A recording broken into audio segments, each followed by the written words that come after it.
Hello, my friends. I hope you are comfortable, perhaps already lying down, letting the sound of my voice carry you into a long and quiet journey. Tonight, I want to tell you a story about what it might have been like to live as a Roman slave during the long centuries of medieval Europe, and how such a life was full of hardship, strange opportunities, and whispers of freedom. But before we begin, let me ask you something. Where are you listening from? Which part of the world? And what time is it right now for you? I always find it fascinating to imagine people scattered across the globe, listening to the same story at different hours of the day or night. Perhaps it is dawn where you are, or maybe it is the deep of night, when only quiet footsteps echo in the empty streets outside your window. Let me bring you into this world. Picture a dusty road outside the walls of a once mighty Roman town, centuries after the great empire has fallen. The aqueducts still rise in the distance, broken in places but still magnificent, like the ribs of a giant creature long dead. Along this road, a young man walks barefoot, his ankles shackled with iron, a faint clink following every step. His name is Marcus. He is no longer fully Roman, though his family once was. His masters now are the descendants of warlords and petty kings who have carved Europe into small fiefdoms. To them, Marcus is not a citizen, not even a man of rights, but property, something to be used, traded, or punished. Marcus had not been born free. His mother, a woman captured during a raid in a distant province, gave birth to him in the back rooms of a noble household. The child's first breath was taken under the heavy gaze of overseers who already decided his fate. He would work the fields, tend the animals, or serve in the kitchens.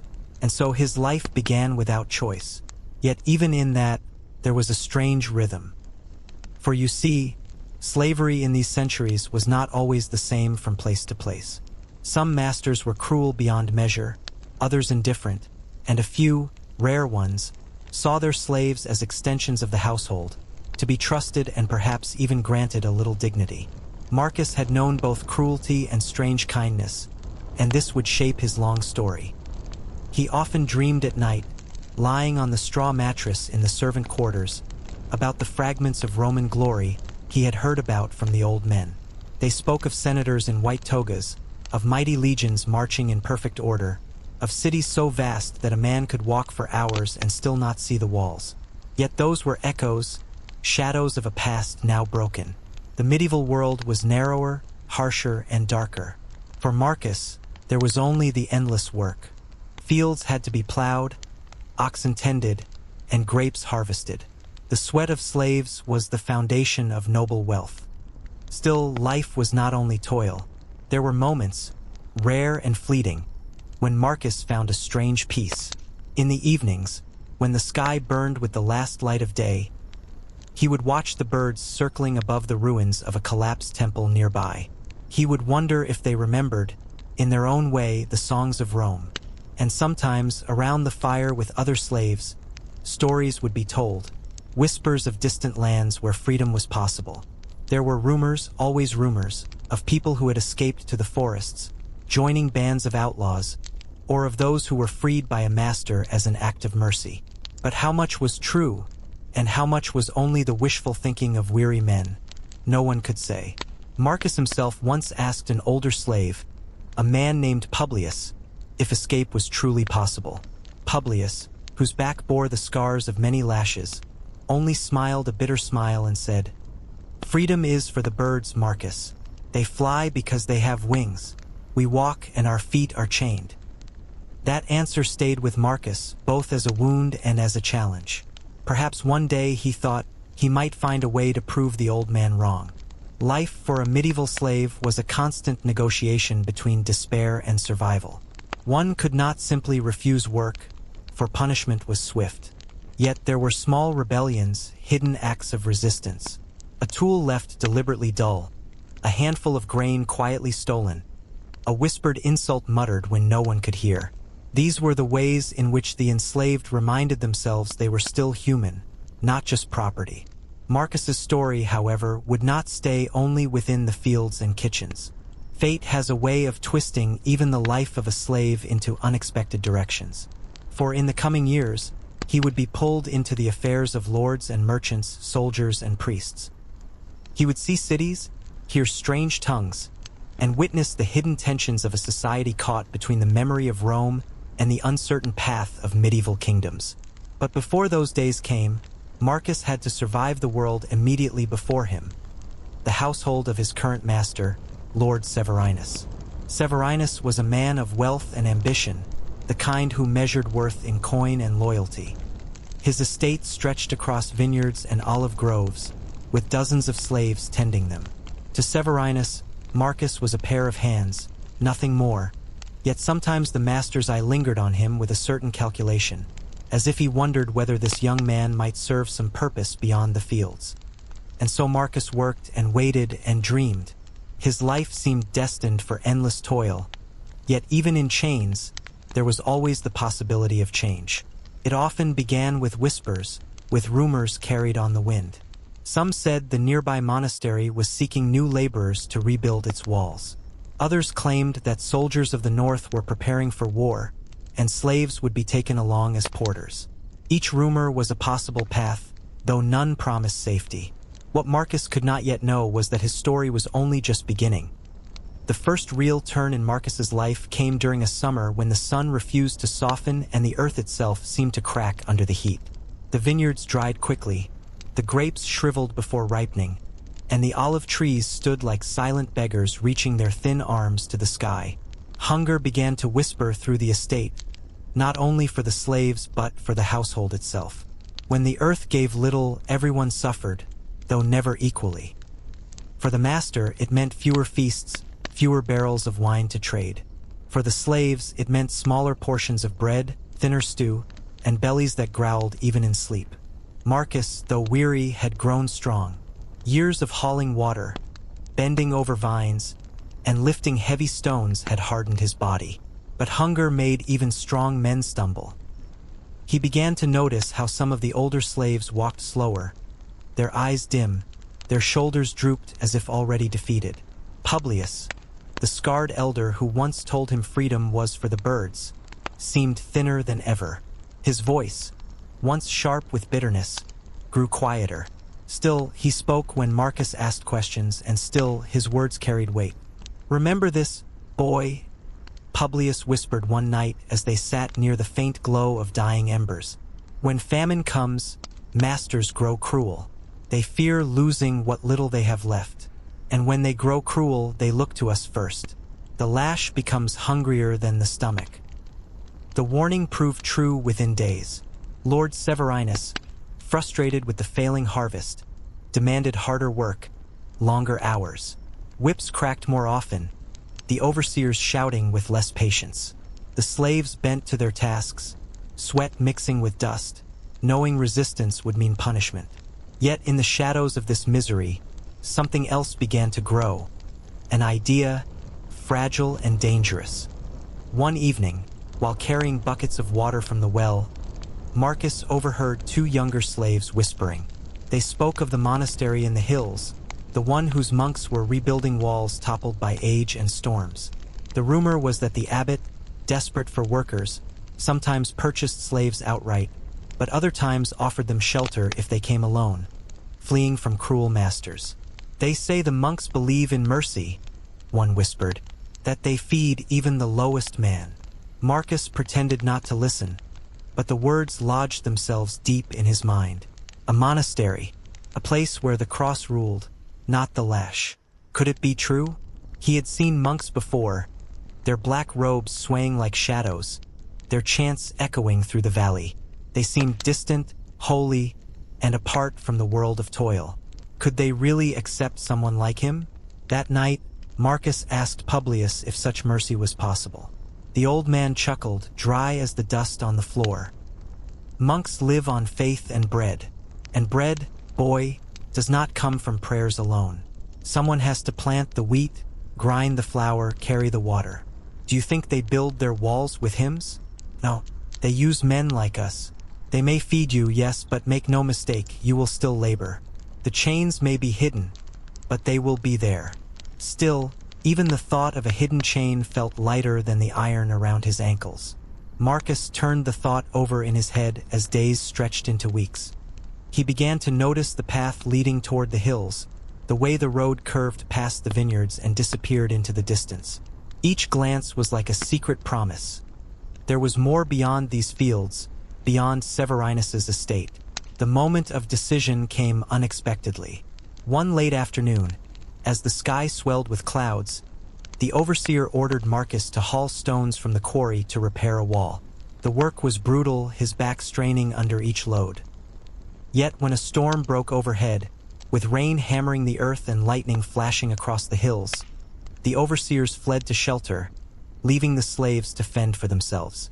Marcus dropped the stone he carried and looked toward the path. The hills were dark under the storm, but they called to him. He hesitated. Freedom was not a door one could simply step through. If he fled and was caught, punishment would be severe, perhaps even death. Yet if he stayed, he would spend years breaking his body for a master who saw him only as property. In that moment, the storm seemed to whisper, urging him forward. But Marcus did not run. Not yet. Instead, he waited, letting the idea grow stronger in his chest, like a fire sheltered under coals. He would need food, water, perhaps even a plan. Running blindly would only mean capture. And so he watched, and he waited, and he began to prepare quietly. A crust of bread hidden from supper. A small water skin stolen from the kitchen. Each item was a step toward possibility. Days turned into weeks again, and the famine worsened. Severinus grew restless. Rumors said he was considering selling some of his slaves to cut down on mouths to feed. Marcus knew that at any moment, he could be chosen, sold to a harsher master, or sent to toil in some distant land. That uncertainty tightened his resolve. It was during this season of hunger that something unexpected happened. One morning, Marcus was summoned not to the fields but to the main hall of the villa.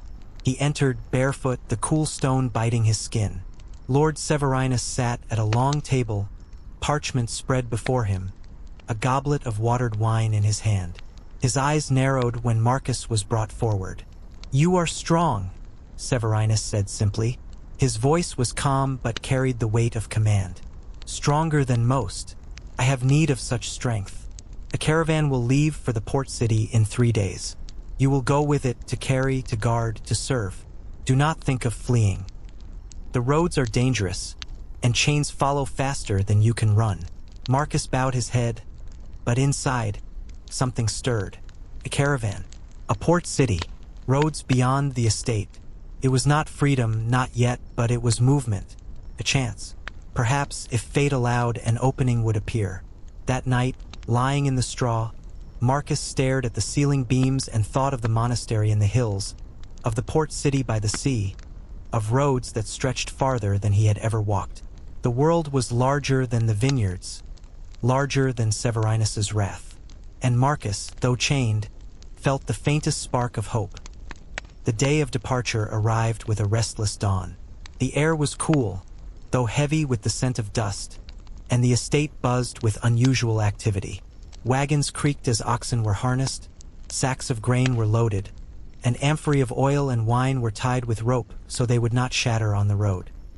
For Marcus, this was the first time in years he would leave the estate's walls, and though his ankles bore the weight of shackles, his heart stirred with a mixture of fear and anticipation. The overseer handed him a bundle of supplies, a rough cloak against rain, a rope for tying loads, and a short staff. He was not trusted with a blade, but he was expected to guard the caravan all the same. There was little romance in such journeys. Bandits, hunger, and sudden storms made the roads dangerous. Yet for Marcus, every step beyond the estate felt like a crack in his prison walls. The caravan itself was a curious sight. At its head rode 2 armed guards, mercenaries hired by Severinus. They wore mismatched armor, dented shields slung across their backs, and carried spears that showed more rust than polish. Behind them rolled the wagons, heavy with goods destined for the markets of the port city. Slaves like Marcus trudged alongside, their chains clinking softly with each movement. Some bore heavy sacks on their shoulders, others guided the oxen, their whips cracking in rhythm with the lumbering beasts. As they left the vineyards behind, Marcus stole glances at the horizon. The hills stretched wide, and far off he thought he saw the faint outline of the monastery he had heard about. Its walls gleamed pale in the distance, half hidden by trees. He wondered what life might be like within those walls. Did the monks truly speak of mercy, or would they see him only as another tool no different from Severinus? The road wound through valleys and fields, past villages where peasants stopped their work to stare at the passing caravan. Children pointed at the slaves, their small faces curious and cautious. An old woman made the sign of the cross as Marcus passed, as though warding off misfortune.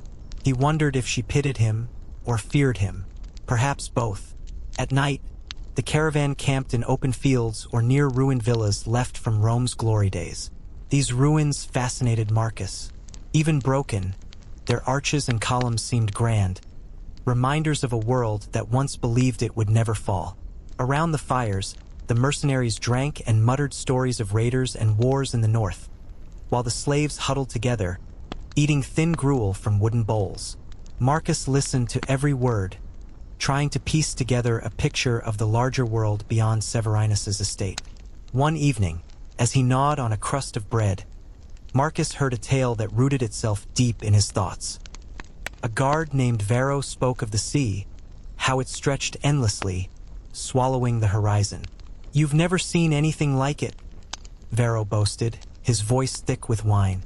"Waves taller than a man, salt that clings to your skin, and ships so large they carry whole villages of men across the waters. Freedom, boy," he added, glancing at Marcus, "is easier to find out there than in these fields. But beware, the sea demands a price." The word freedom struck Marcus like an arrow. Did Varro mean it sincerely, or was it only a drunkard's rambling? The thought of ships stirred something inside him. A vessel leaving the port city might sail farther than any road, beyond the reach of Severinus, beyond the weight of chains. He began to imagine himself on such a ship, the wind tearing at his cloak, the land shrinking behind him until it was nothing but memory. Yet dreams were fragile things. Reality returned each morning when the overseer struck the slaves awake, ordering them to continue the march. Marcus carried, lifted, pushed, and endured, his body sore but his mind alive with new possibilities. As the caravan drew nearer to the port, the air itself changed, carried the smell of salt and fish, of tar and smoke. The noise grew too, merchants shouting, gulls crying, and the distant crash of waves against the shore. For Marcus, who had never seen the sea, it was overwhelming. He stopped in his tracks the first time he caught sight of it. A vast expanse of blue that seemed endless, alive, and untamed. His heart pounded, his breath caught in his throat. "Move!" barked the overseer, striking his shoulder with a stick. Marcus stumbled forward, but his eyes stayed locked on the horizon. That sight alone gave him something he had never known before, the certainty that the world was far larger than his chains. The port city itself was chaos woven into stone and timber. Narrow streets wound between crowded houses. Markets overflowed with spices, fabrics, and goods from distant lands. Sailors shouted in strange tongues, their skin bronzed by suns Marcus had never felt.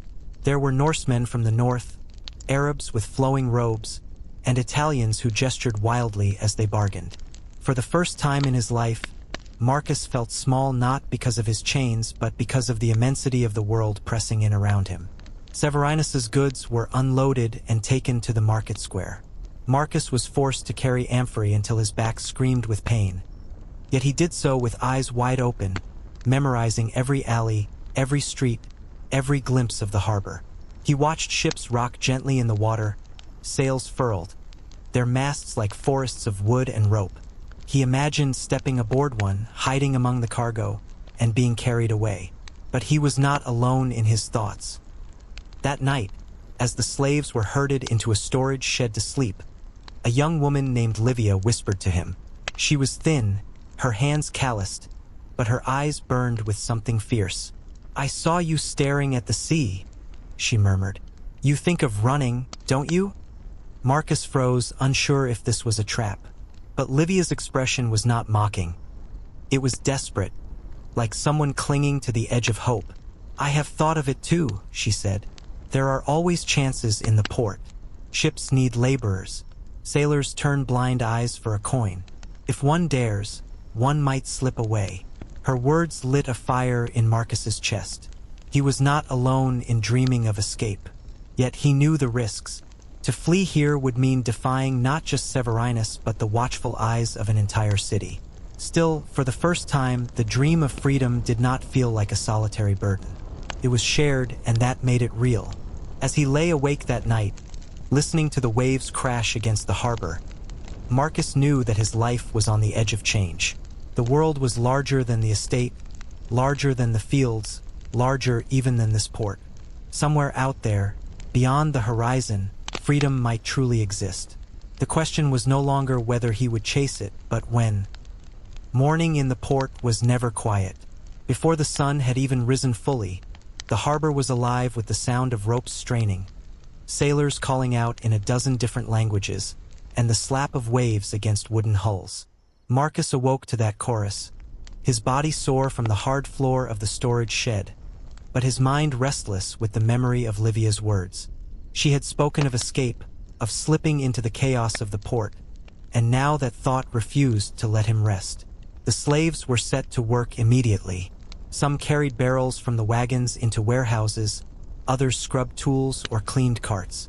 Marcus's task was to fetch water from a public fountain, a stone basin where townsfolk gathered. It was the first time he had been allowed to walk, even briefly, without direct supervision.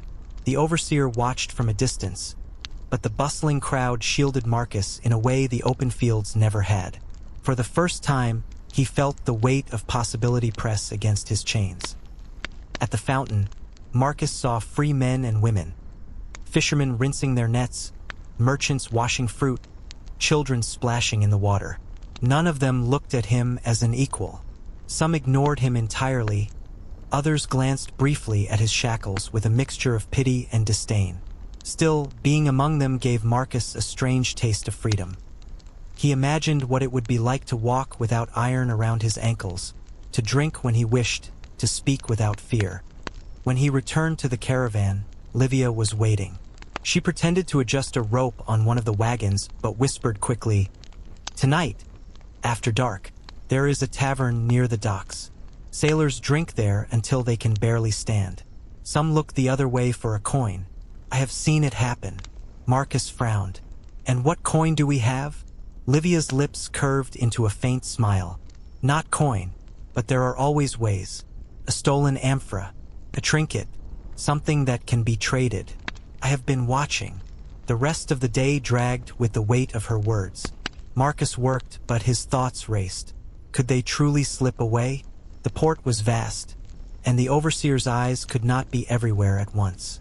Yet failure meant lashes, branding, even death. Still, the idea of leaving with Livia, of stepping onto a ship that might carry them beyond Severinus's reach, burned too brightly to ignore. That evening, after the wagons were secured, Marcus and Livia found themselves near the storehouse once again. She crouched beside a crate, her hands steady as she pried open the lid. Inside, nestled in straw, were small jars of oil. She took one, wrapping it quickly in cloth. "This will do," she whispered. "Oil sells even when nothing else does." Marcus hesitated. The risk was enormous. But then he thought of Publius's words, "Freedom is for the birds." Perhaps this was their chance to prove the old man wrong.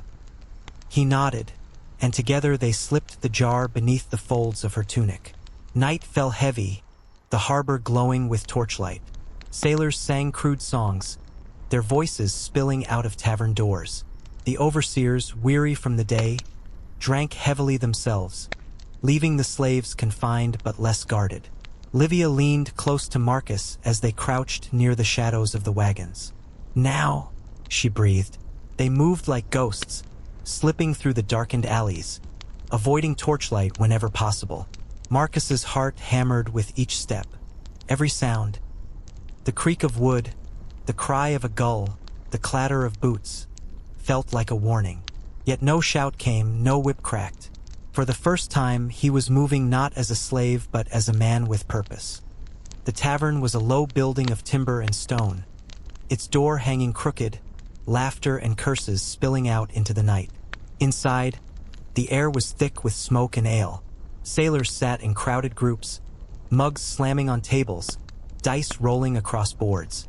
Livia led Marcus to the far corner where a man with a scarred cheek leaned against the wall, his eyes sharp despite the haze of drink.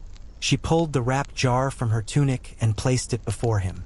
"Oil," she said softly. "Good quality. Enough to buy 2 places on a ship." The sailor eyed them both, his gaze lingering on their chains. "Slaves," he muttered. "Runaways." He spat on the floor. "If you're caught, they'll flay you. And me if I'm seen helping." "Not if we vanish quickly," Livia said. Her voice trembled, but her eyes held steady. "Name your price." The man studied the jar, then leaned closer. "There is a ship leaving before dawn, south toward warmer seas. The captain is greedy but not curious. He takes coin, no questions. This jar, it will be enough for one of you. Not both." The words struck Marcus like a blow. One of them, not both. He looked at Livia, whose face tightened with fear and determination. For a moment, silence hung between them, heavy as iron. "I'll go," she whispered too quickly. "You can stay. You'll be missed more than I. I'll find a way, Marcus. If I'm free, I can send for you." Marcus shook his head. The thought of watching her vanish into the night, of being left behind to Severinus's wrath, was unbearable. "No," he said firmly. "We go together, or not at all." The sailor laughed, a harsh sound. "Fools, 2 birds trying to fly with broken wings." He shoved the jar back across the table. "Choose or go back to your chains." Marcus felt heat rise in his chest. The dream of freedom balanced on the edge of a single decision. He could run now, alone, and perhaps survive. Or he could stay, risk everything, and wait for another chance. His hands tightened into fists, his breath sharp. Before he could answer, a commotion broke out near the door. A brawl had started, mugs flying, men shouting. The tavern erupted in chaos. Livia grabbed Marcus's arm, pulling him toward the back exit. "Now!" she shouted. They stumbled into the alley, the noise of the fight spilling behind them.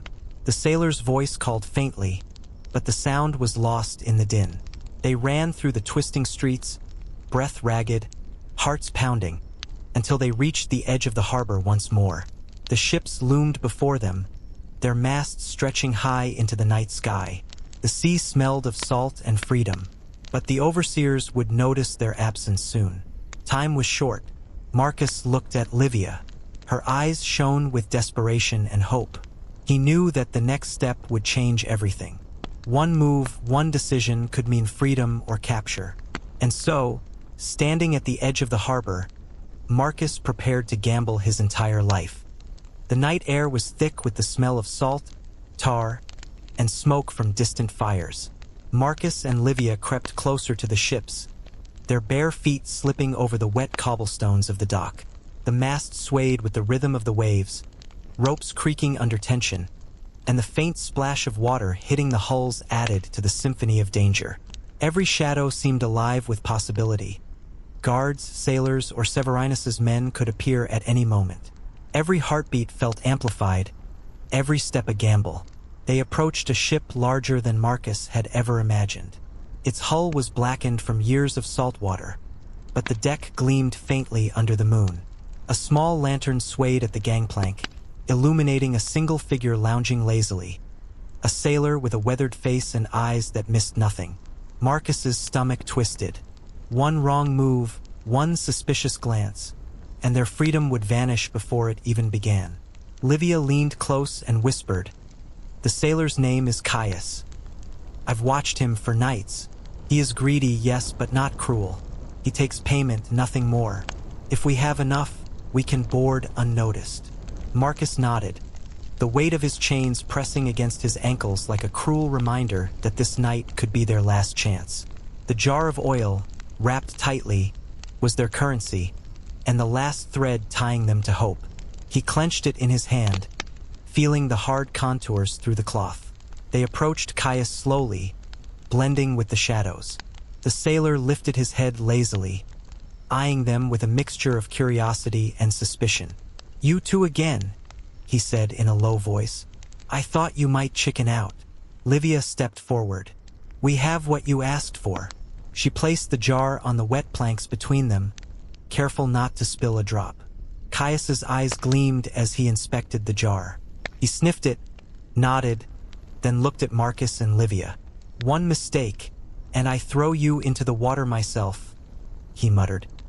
His voice was harsh, but there was a strange undercurrent of amusement. "Bored now and keep quiet. You move like shadows, understand?" Marcus swallowed hard, the sound lost in the crashing of waves. "Understood," he whispered. With careful steps, they climbed the gangplank. The wood moaned under their weight, but no one noticed, at least no one yet.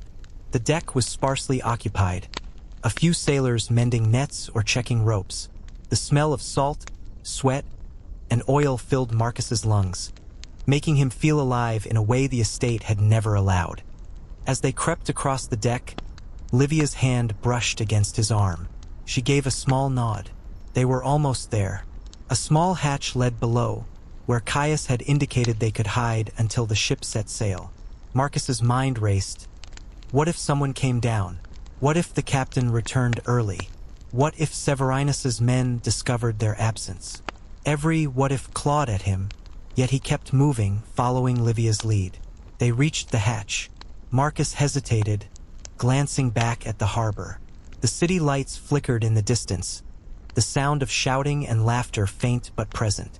He realized that if they went down, they would leave everything behind. The fields, the vineyards, the life that had been theirs, chains or no chains. But what remained here for him? What life was possible under Severinus's yoke? None. He had to choose. "Go," Livia whispered, already slipping through the opening. Marcus followed, lowering himself into the dimly lit hold. The smell of oil, wood, and salt was strong, and the darkness pressed in on him like a living thing. He crouched beside Livia, trying to control his breathing. Their hands brushed, and for a moment, no words were necessary. They had made it this far. Below deck, the hold was cramped but empty. They huddled together, listening to the creak of the ship, the slap of water against the hull, and the distant shouts of the harbor. Caius had already gone back to his post, leaving them in a fragile sanctuary.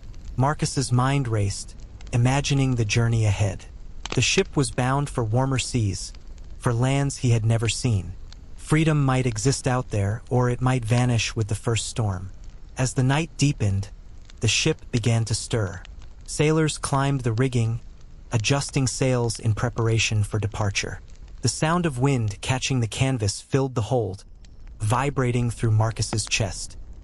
The first sense of motion hit him as the vessel slipped from the dock, rocking gently on the tide. He pressed his hands against the wooden wall, feeling the ship move beneath them, and a rush of exhilaration overtook his fear. For the first time, he was not running from something, he was moving toward something. Hours passed. They remained hidden, scarcely daring to breathe, listening as the harbor fell behind them. The lights of the city faded, replaced by the faint glow of stars reflected in the black water. Marcus realized he had not felt this sense of possibility, this sense of being more than a pair of shackled hands in all his life. Yet even as the exhilaration grew, the reality of what they had done settled heavily. They were fugitives. If the ship was intercepted, if Severinus or his men learned of their escape, punishment would be severe, not just for them, but potentially for anyone who aided them. The chains may have been left behind, but consequences followed as surely as shadows. Livia leaned against him, her whisper soft. "We did it. We're free, Marcus. Or at least, as free as we can be tonight." Marcus nodded, but his eyes stayed open, scanning the dark water through the small gaps in the hull. Freedom was not absolute. It was fragile, a delicate thread stretched between hope and danger. And yet, as the ship cut through the waves, carrying them into the unknown, Marcus felt a spark he had never known before. a spark that told him, despite the darkness ahead, life had more to offer than chains and fields. Above deck, the wind whipped the sails, carrying them southward. Every mile away from the harbor was a mile closer to a future neither could yet imagine. And deep within Marcus, a quiet determination began to grow. No matter what awaited them at the end of this journey, he would not return to the life of a slave. Not now, not ever. The night stretched on, and the stars wheeled overhead. The sound of the sea became a lullaby of movement, carrying them farther from the past and toward a horizon filled with possibilities. Marcus and Livia remained in the hold, silent but aware, understanding that this night was only the first chapter of a story that could stretch across oceans, cities, and centuries of history yet to touch them. The first light of dawn broke slowly over the horizon, washing the ocean in a pale, trembling gold. Marcus emerged from the hold, his eyes adjusting to the brightness and the endless expanse of water stretching in every direction. The ship rocked gently beneath his feet, the smell of salt and seaweed filling his nostrils. For a moment, he allowed himself to breathe deeply, to feel the exhilaration of movement unbound by walls or overseers. Yet freedom, he knew, was rarely simple, and the ocean offered its own tests. Above deck, sailors moved with practiced rhythm, adjusting sails, hauling ropes, and shouting commands that seemed unintelligible to Marcus at first. Livia appeared beside him, her face pale but determined, hair whipped by the wind. "We must stay hidden," she whispered. "Caius warned us. The captain is greedy, yes, but suspicious. If we are seen now, it could all end." Marcus nodded, scanning the deck. A few sailors were stationed near the bow, another by the stern, and two more patrolled the midsection. Every shadow, every movement could mean discovery. His chest tightened with the realization that escape did not end with leaving the port. The journey itself would be a gauntlet. The morning passed with tense silence. They remained crouched in the hold during most hours, venturing briefly to the upper deck only when Caius was occupied with the rigging or other sailors distracted. Marcus marveled at the sea. Waves that seemed to move with a life of their own, gulls dipping and rising in endless patterns, and the horizon that promised lands unseen. Yet even as he marveled, danger lurked. Storm clouds began forming far to the east, their edges dark and restless. Marcus knew the ocean could turn from cradle to prison in moments. By mid-morning, the first signs of trouble arrived. A sail appeared on the horizon, distant but unmistakable. A ship moving swiftly, its colors unfamiliar. Marcus's heart sank. Could it be a patrol from the port? Pirates? Or worse, Severinus's men sent to recover the escaped slaves? Livia grasped his arm, her eyes wide. "Stay calm. We must hope they are merchants, or at least uninterested," she whispered. The approaching ship grew closer, its form sharp against the waves. The sailors on their deck paused, scanning the horizon, tension rippling through the crew. Caius muttered curses under his breath, his hand resting on a dagger. Marcus realized that freedom was not only about leaving chains behind. It was about surviving the unpredictability of the world. The ocean could swallow men whole, not out of malice, but indifference.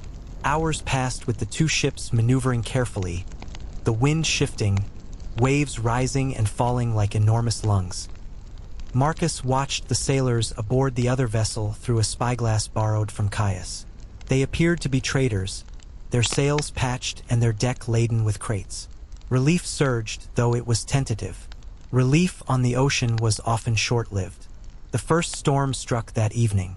It began slowly, with clouds darkening the sky, wind gusting unevenly, and a low rumble that seemed to emanate from the sea itself. The ship's timbers groaned as sails were tightened and ropes strained under the wind's force. Marcus clung to the edge of the deck, feeling the raw power of the elements pressing against him. Salt spray stung his eyes and mouth, his hair whipped in every direction, and the rolling waves made every step uncertain. Livia appeared at his side, shouting over the roar of wind and water. "Hold on. We must stay below when the storm worsens." Marcus grabbed her hand, and together they scrambled down into the hold, securing themselves behind barrels and crates. The storm battered the hull, waves slamming against the sides with deafening crashes, and the ship pitched violently. Marcus felt every splinter, every jolt, as if the ocean itself tested his resolve. The hours of the storm were agonizing. Water seeped into the hold, soaking their clothes and chilling their bones. The wind howled like a living creature, carrying cries from above deck. The sailors shouting, commands lost in the chaos. Marcus shivered, not only from cold but from the realization of how fragile their escape truly was. One misstep, one wave, and it could all end. Yet he also felt alive in a way he never had before. Each breath, each heartbeat was his own. As the storm began to subside in the early hours of the next day, Marcus and Livia emerged cautiously. The sea was calmer, though the air still carried the tang of salt and the smell of wet wood. The ship had survived, battered but intact, and they had survived with it. Standing on deck, Marcus looked at the horizon, where dark clouds still lingered, and realized that freedom was not a single moment. It was a continuous challenge, a series of choices and risks that would define the rest of his life. Caius appeared beside them, eyes wary but nodding in approval. "You made it through the night. Many would not have," he said gruffly. "But the ocean is only the first test. There are storms ahead, both in nature and among men.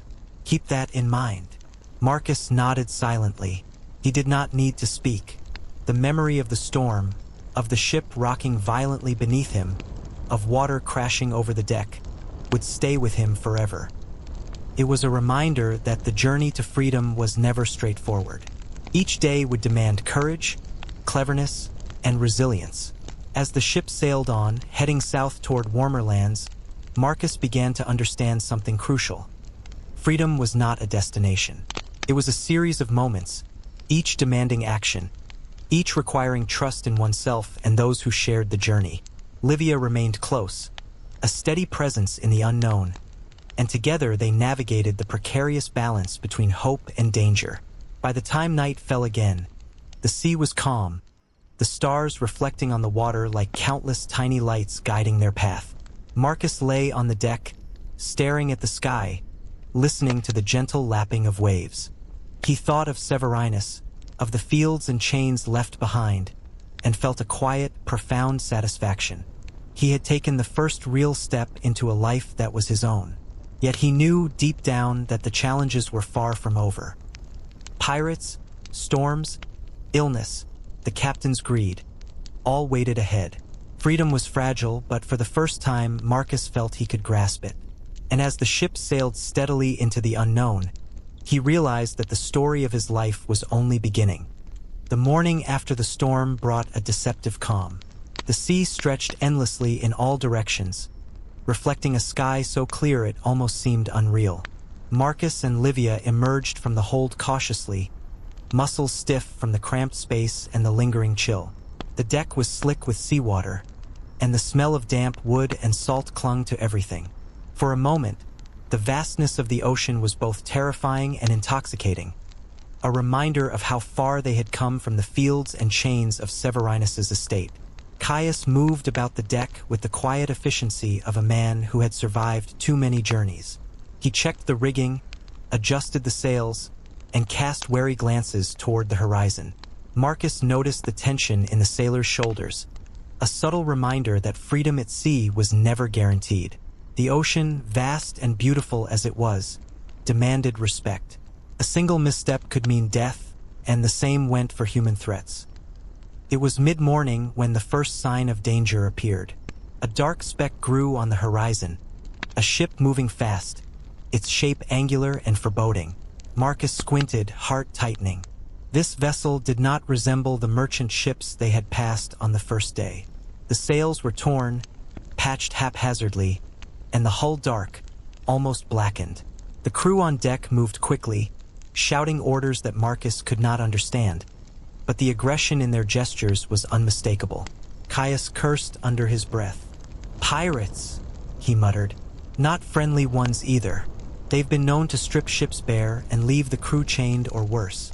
The crew scrambled, tightening ropes, adjusting sails, and preparing for confrontation. Marcus and Livia exchanged a glance, both understanding the stakes. They were fugitives already, hiding from one master, and now the ocean itself offered a new master, one far less forgiving. As the pirate ship drew closer, its intentions became clear. A small boat was lowered into the water, rowed swiftly toward them, carrying figures armed with cutlasses and crude muskets. The pirates' faces were hidden beneath wide-brimmed hats, shadows concealing expressions, but their intent was unmistakable. They intended to board. Marcus felt fear grip him in a way he had never known. On the estate, the lash or hunger had been predictable. Here, the rules were unknown, and every moment held the possibility of sudden death. Livia grabbed his arm, whispering, "We can't be caught. Not now. Not after everything." Caius barked orders, and the crew responded with a practiced urgency. Ropes were thrown, nets readied, and barrels moved to create obstacles. Marcus and Livia remained hidden, crouched behind stacked cargo, watching the pirates draw nearer. The pounding of oars against water echoed in Marcus's chest like a drum, each stroke a countdown toward confrontation. The first pirates reached the ship. They swung themselves aboard with alarming agility, cutlasses flashing in the pale light. The sailors met them with whatever weapons they had, daggers, ropes, and sheer brute strength. Chaos erupted on the deck. Shouts, curses, the clash of steel, and the cries of men falling into the sea. Marcus pressed himself against a barrel, trying not to move, trying to become invisible amid the violence. Through the turmoil, Livia whispered, "We must go below, now." They slipped toward the hold, careful to avoid the battling men above. The sounds of struggle faded slightly as they descended, but Marcus could still hear the shouts, the thud of bodies hitting wood, the splintering of ropes. Every noise reminded him that their freedom hung by the thinnest of threads. Below deck, the hold was dark, the air thick with the smell of salt, oil, and fear. Marcus's hands shook as he pressed himself against the wall, listening to the distant chaos. Livia's breathing was steady, but he could see the tension in her shoulders. "We made it this far," she whispered. "We can survive this too." Hours passed, the sounds of battle eventually fading as the pirates either retreated or were driven off by Caius and his crew. Marcus dared to peek through the hatch. The deck was a scene of disarray. Ropes lay tangled, splintered with scattered across the planks, and the remaining crew moved cautiously, keeping watch for any sign of pursuit. Caius's face was grim, but relief flickered in his eyes. Marcus realized then that the journey was far from over. The ocean was unpredictable, and danger lurked in every shadow, both in the natural world and among men. Yet for the first time he also felt something new, a fierce, stubborn hope. They had survived the first real test of freedom. They had faced death on the waves and remained unbroken. Livia leaned close to him, her voice barely audible. "We can do this, together. We've come too far to turn back now." Marcus nodded, feeling the weight of her words. The storm, the pirates, the endless expanse of water. All of it was part of a trial that tested not just their bodies but their resolve, their courage, and their belief in the possibility of a life beyond chains. He realized that every choice from this moment forward mattered more than any lash, any overseer, any master. Freedom demanded vigilance, creativity, and a willingness to risk everything. As the sun dipped toward the horizon, painting the ocean in streaks of gold and crimson, Marcus and Livia emerged cautiously from the hold. The ship was calm now, the battle over, the waves lapping gently against the hull. The horizon stretched endlessly, mysterious and alluring, promising lands unknown. Marcus took a deep breath, feeling the salt air fill his lungs, and for the first time truly felt the fragile, exhilarating possibility of freedom. He knew the journey was only beginning. The ocean had tested them, but it would test them again in ways both visible and hidden. Every sunrise, every wave, every shadow could hold peril. And yet, Marcus felt a determination that no storm, no pirate, and no master could extinguish. They had escaped, and with escape came responsibility. to survive, to think, to act, and above all, to never forget the taste of freedom. The ship sailed on, carrying them deeper into uncertainty, but Marcus no longer feared the unknown. He had faced chains, storms, and pirates, and lived. The world beyond Severinus's estate awaited, vast and full of possibilities, and he would meet it head-on. The horizon shifted slowly, revealing the faint outline of a foreign port city, its walls rising from the water like darkened stone sentinels. Marcus pressed his forehead against the rail of the ship, eyes straining to take in the unfamiliar skyline. The masts of other vessels rose and fell like a forest of wooden giants, and the scent of fish, tar, and smoke drifted across the waves. This city was not like the port they had left behind. It was larger, older, and carried an air of quiet menace. Livia appeared at his side, her expression tense. "We must be careful," she whispered. "This city has no love for strangers, especially those without papers, without masters. If we are caught, we are lost." Marcus nodded, understanding that freedom carried its own dangers. Chains had been only the first barrier. Now they were confronted with walls, guards, and a society that might see them as nothing more than tools, or worse, prey. Yet the thought of stepping onto foreign streets, however dangerous, made his chest tighten with a mixture of fear and exhilaration. Caius guided the ship to a secluded dock on the outskirts of the city. It was narrow, shadowed by warehouses and abandoned stores, with barely enough space to tie the vessel securely. The sailors moved quickly, unloading crates of goods with the efficiency of men who had seen countless ports and feared no one. Marcus and Livia remained in the hold, crouched behind barrels, watching the bustling activity above. Every creak of timber, every shout from the deck, made Marcus's heart jump. When Caius finally descended into the hold, his eyes flicked over them sharply. "Stay here until it's dark," he ordered. "We leave before anyone notices the ship's new passengers. If you are seen wandering, they will ask questions, and questions can lead to chains." Hours dragged on. Marcus listened to the sounds of the city, the distant clatter of hooves on cobblestone, merchants haggling loudly, dogs barking, and the occasional scream that pierced the hum of daily life. Each noise reminded him that while the sea had been dangerous, the city held a different kind of peril, one rooted in human cunning, suspicion, and cruelty. As night fell, Caius returned, signaling it was time. Marcus and Livia moved carefully along the shadows, stepping over loose planks and sidestepping puddles of stagnant water. The smell of the city was overwhelming. Smoke from wood fires, spices from distant stalls, and something tangy and foul from the refuse piled along the alleyways. Every step carried the risk of discovery, yet they moved with a cautious confidence, hearts racing with anticipation. The city streets were labyrinthine, narrow, and twisting. Lanterns cast pools of light that Marcus avoided like patches of fire, slipping from shadow to shadow. Livia whispered directions, pointing to alleys, side doors, and hidden courtyards that offered cover. Marcus marveled at her knowledge, realizing she had spent nights observing the routines of guards and merchants, memorizing paths of least resistance. Her presence was not just comforting, it was essential. They paused briefly near a bustling market square, where vendors shouted over one another, displaying fruits, fabrics, and trinkets from distant lands. Citizens moved with a purpose, seemingly indifferent to the two shadowed figures pressing along the walls. Marcus was struck by the freedom of the people here, their voices loud, their gestures unrestrained. For a moment, he felt a pang of longing for a life he might never have. A life where he could walk freely, speak freely, and be seen as a human being rather than property. Yet reality intruded quickly. A guard rounded the corner, torch in hand, eyes sweeping the crowd. Marcus froze, his breath caught in his chest. Livia pressed against the wall, holding him still, and waited for the guard to pass. Seconds felt like hours, the torchlight slicing shadows across their bodies. When the figure moved on, Marcus exhaled slowly, heart pounding.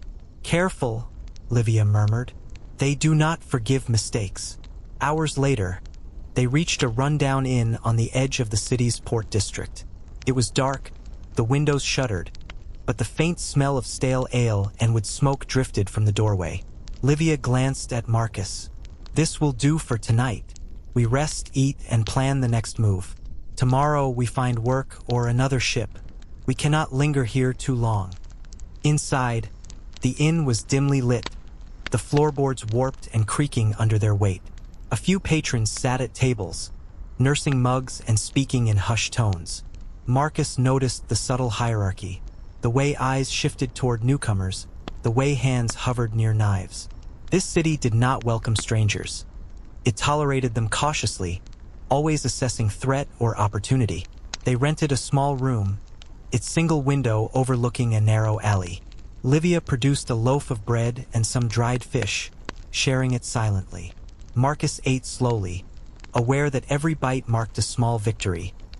They were alive, they were free, and for now the chains were behind them.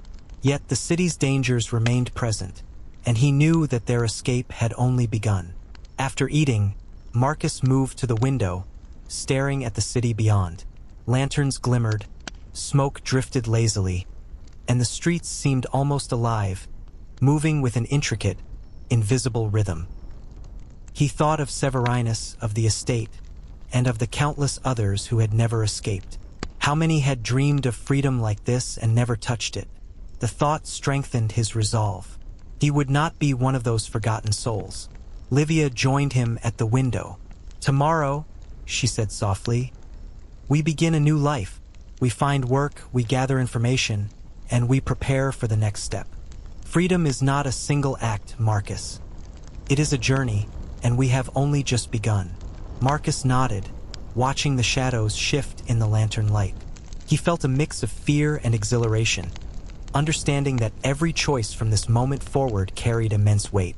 The city promised opportunity, but also peril. One misstep could undo everything they had fought to achieve.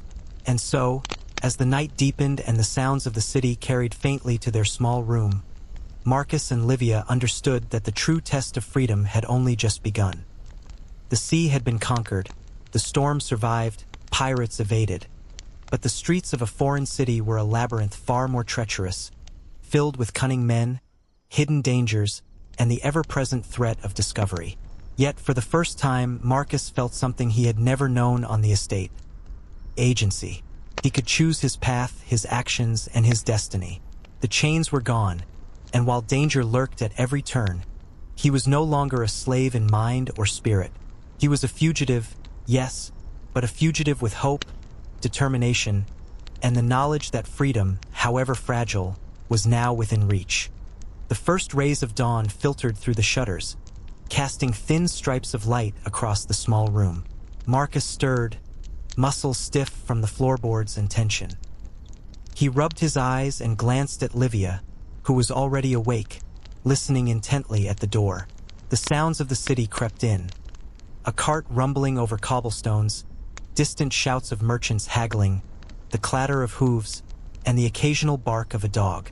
Marcus realized that in this foreign city, every noise could hold meaning, and every passerby a potential threat. "Today," Livia whispered, "we begin. We need work, information, and allies if we are to survive. We cannot stay hidden forever. The port will attract sailors, traders, even worse, men who profit from slaves." Marcus nodded, understanding the gravity of her words. They had escaped Severinus, navigated a storm and pirates, but the city itself was a new kind of trap. Here, freedom was not just about escaping physical chains. It was about outwitting the living, ever-watchful world. Every corner, every alley, could hide a danger unseen. After a quick meal of bread and dried fish, they slipped out into the streets. The morning bustle was alive with motion. Merchants setting up stalls, townsfolk carrying baskets of produce, children darting between legs, and sailors already drinking early ale at open windows. Marcus felt exposed, each footstep a test of balance between caution and necessity. Livia led him down a narrow alley, pointing to inconspicuous doors, small staircases, and courtyards tucked between larger buildings.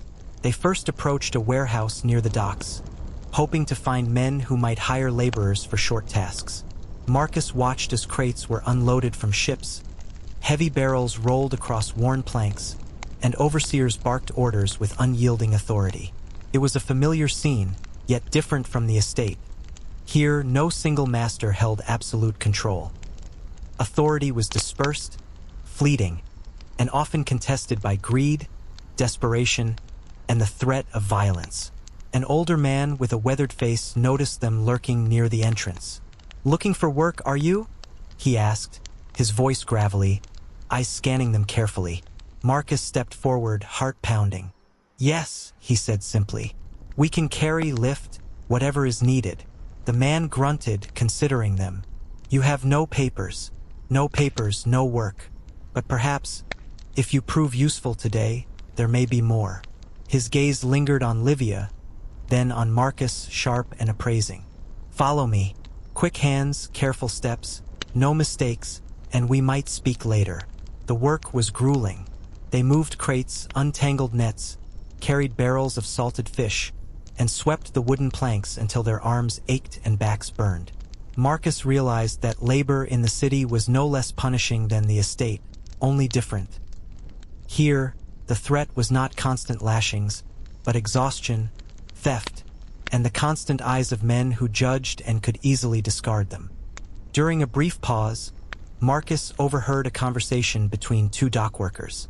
Words like capture, auction, and escaped slaves drifted toward him. His stomach tightened. The city might tolerate them only if they remained unnoticed. One misstep, one careless act, and they could be handed over to men far more cruel than Severinus. Livia leaned close during the pause.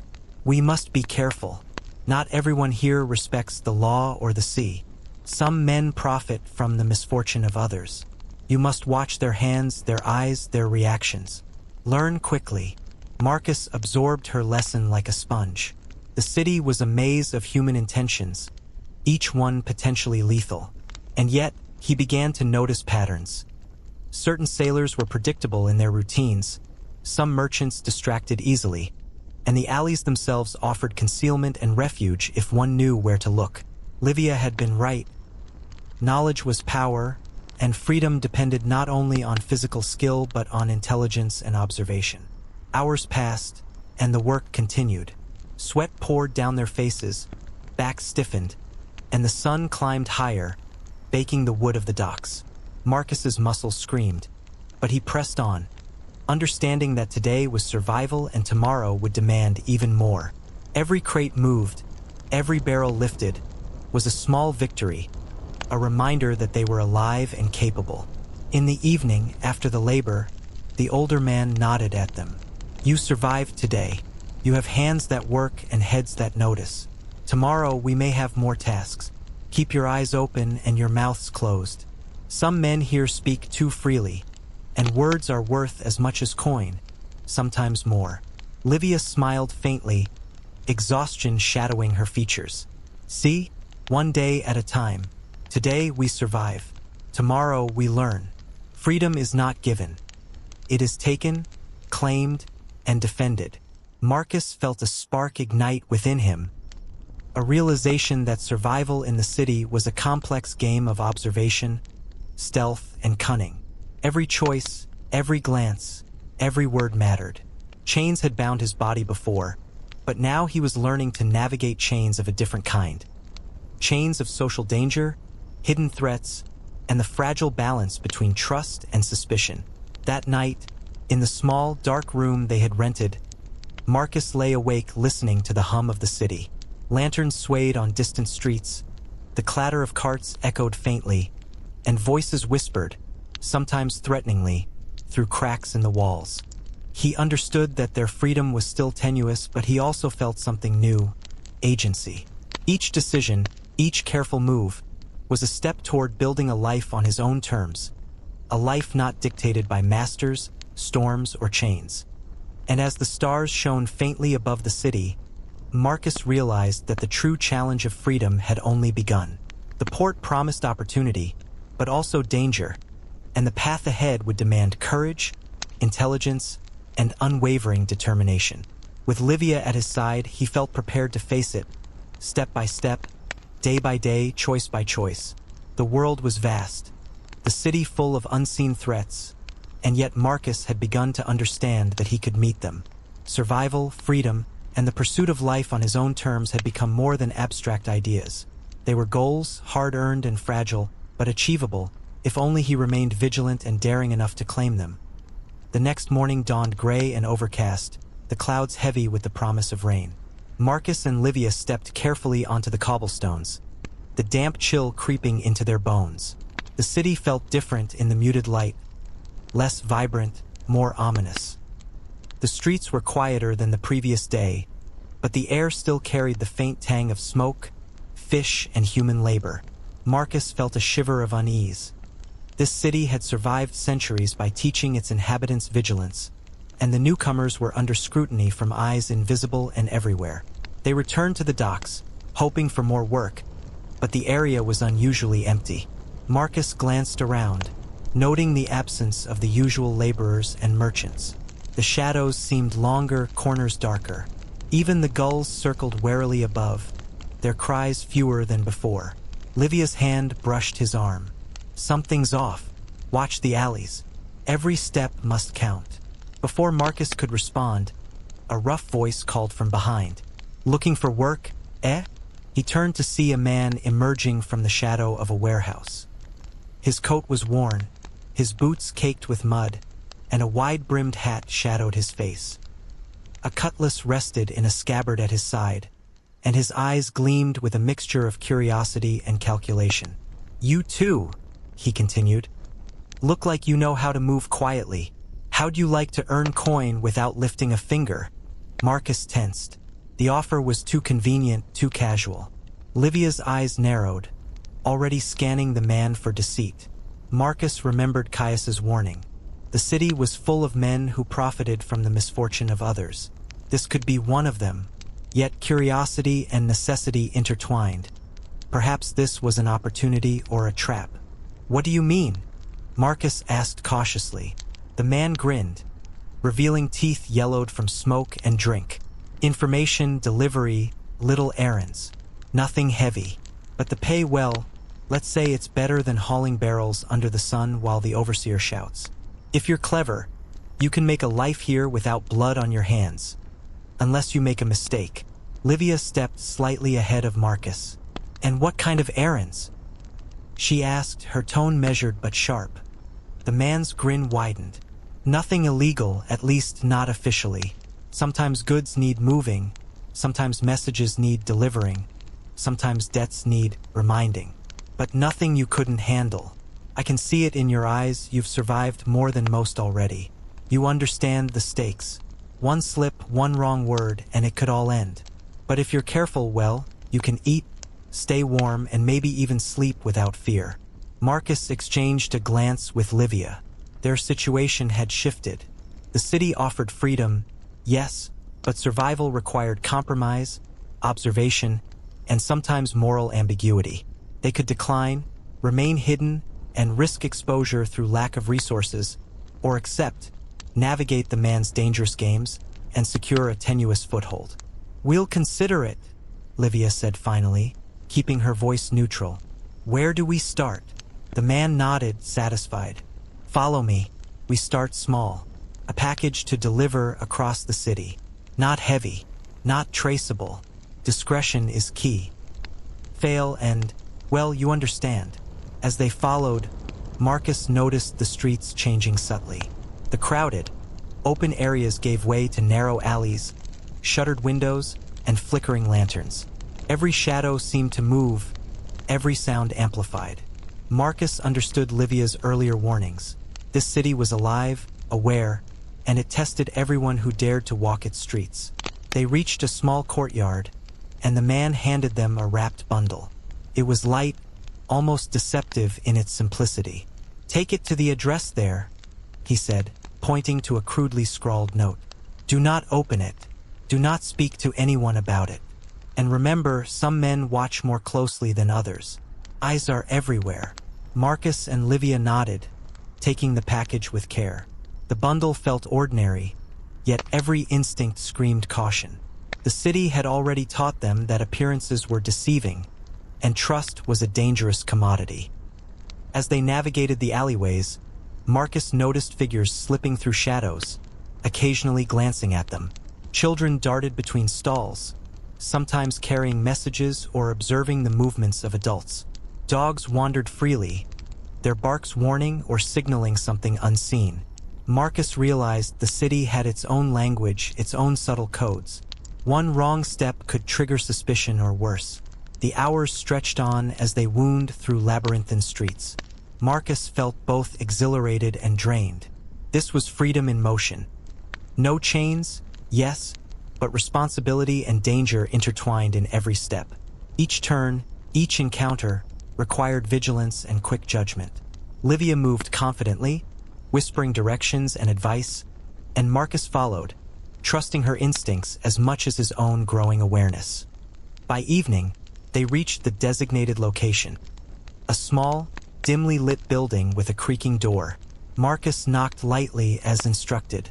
A figure inside took the bundle, counted it with practiced eyes, and nodded without a word. They were paid in coins, small and coppered, but heavy with significance.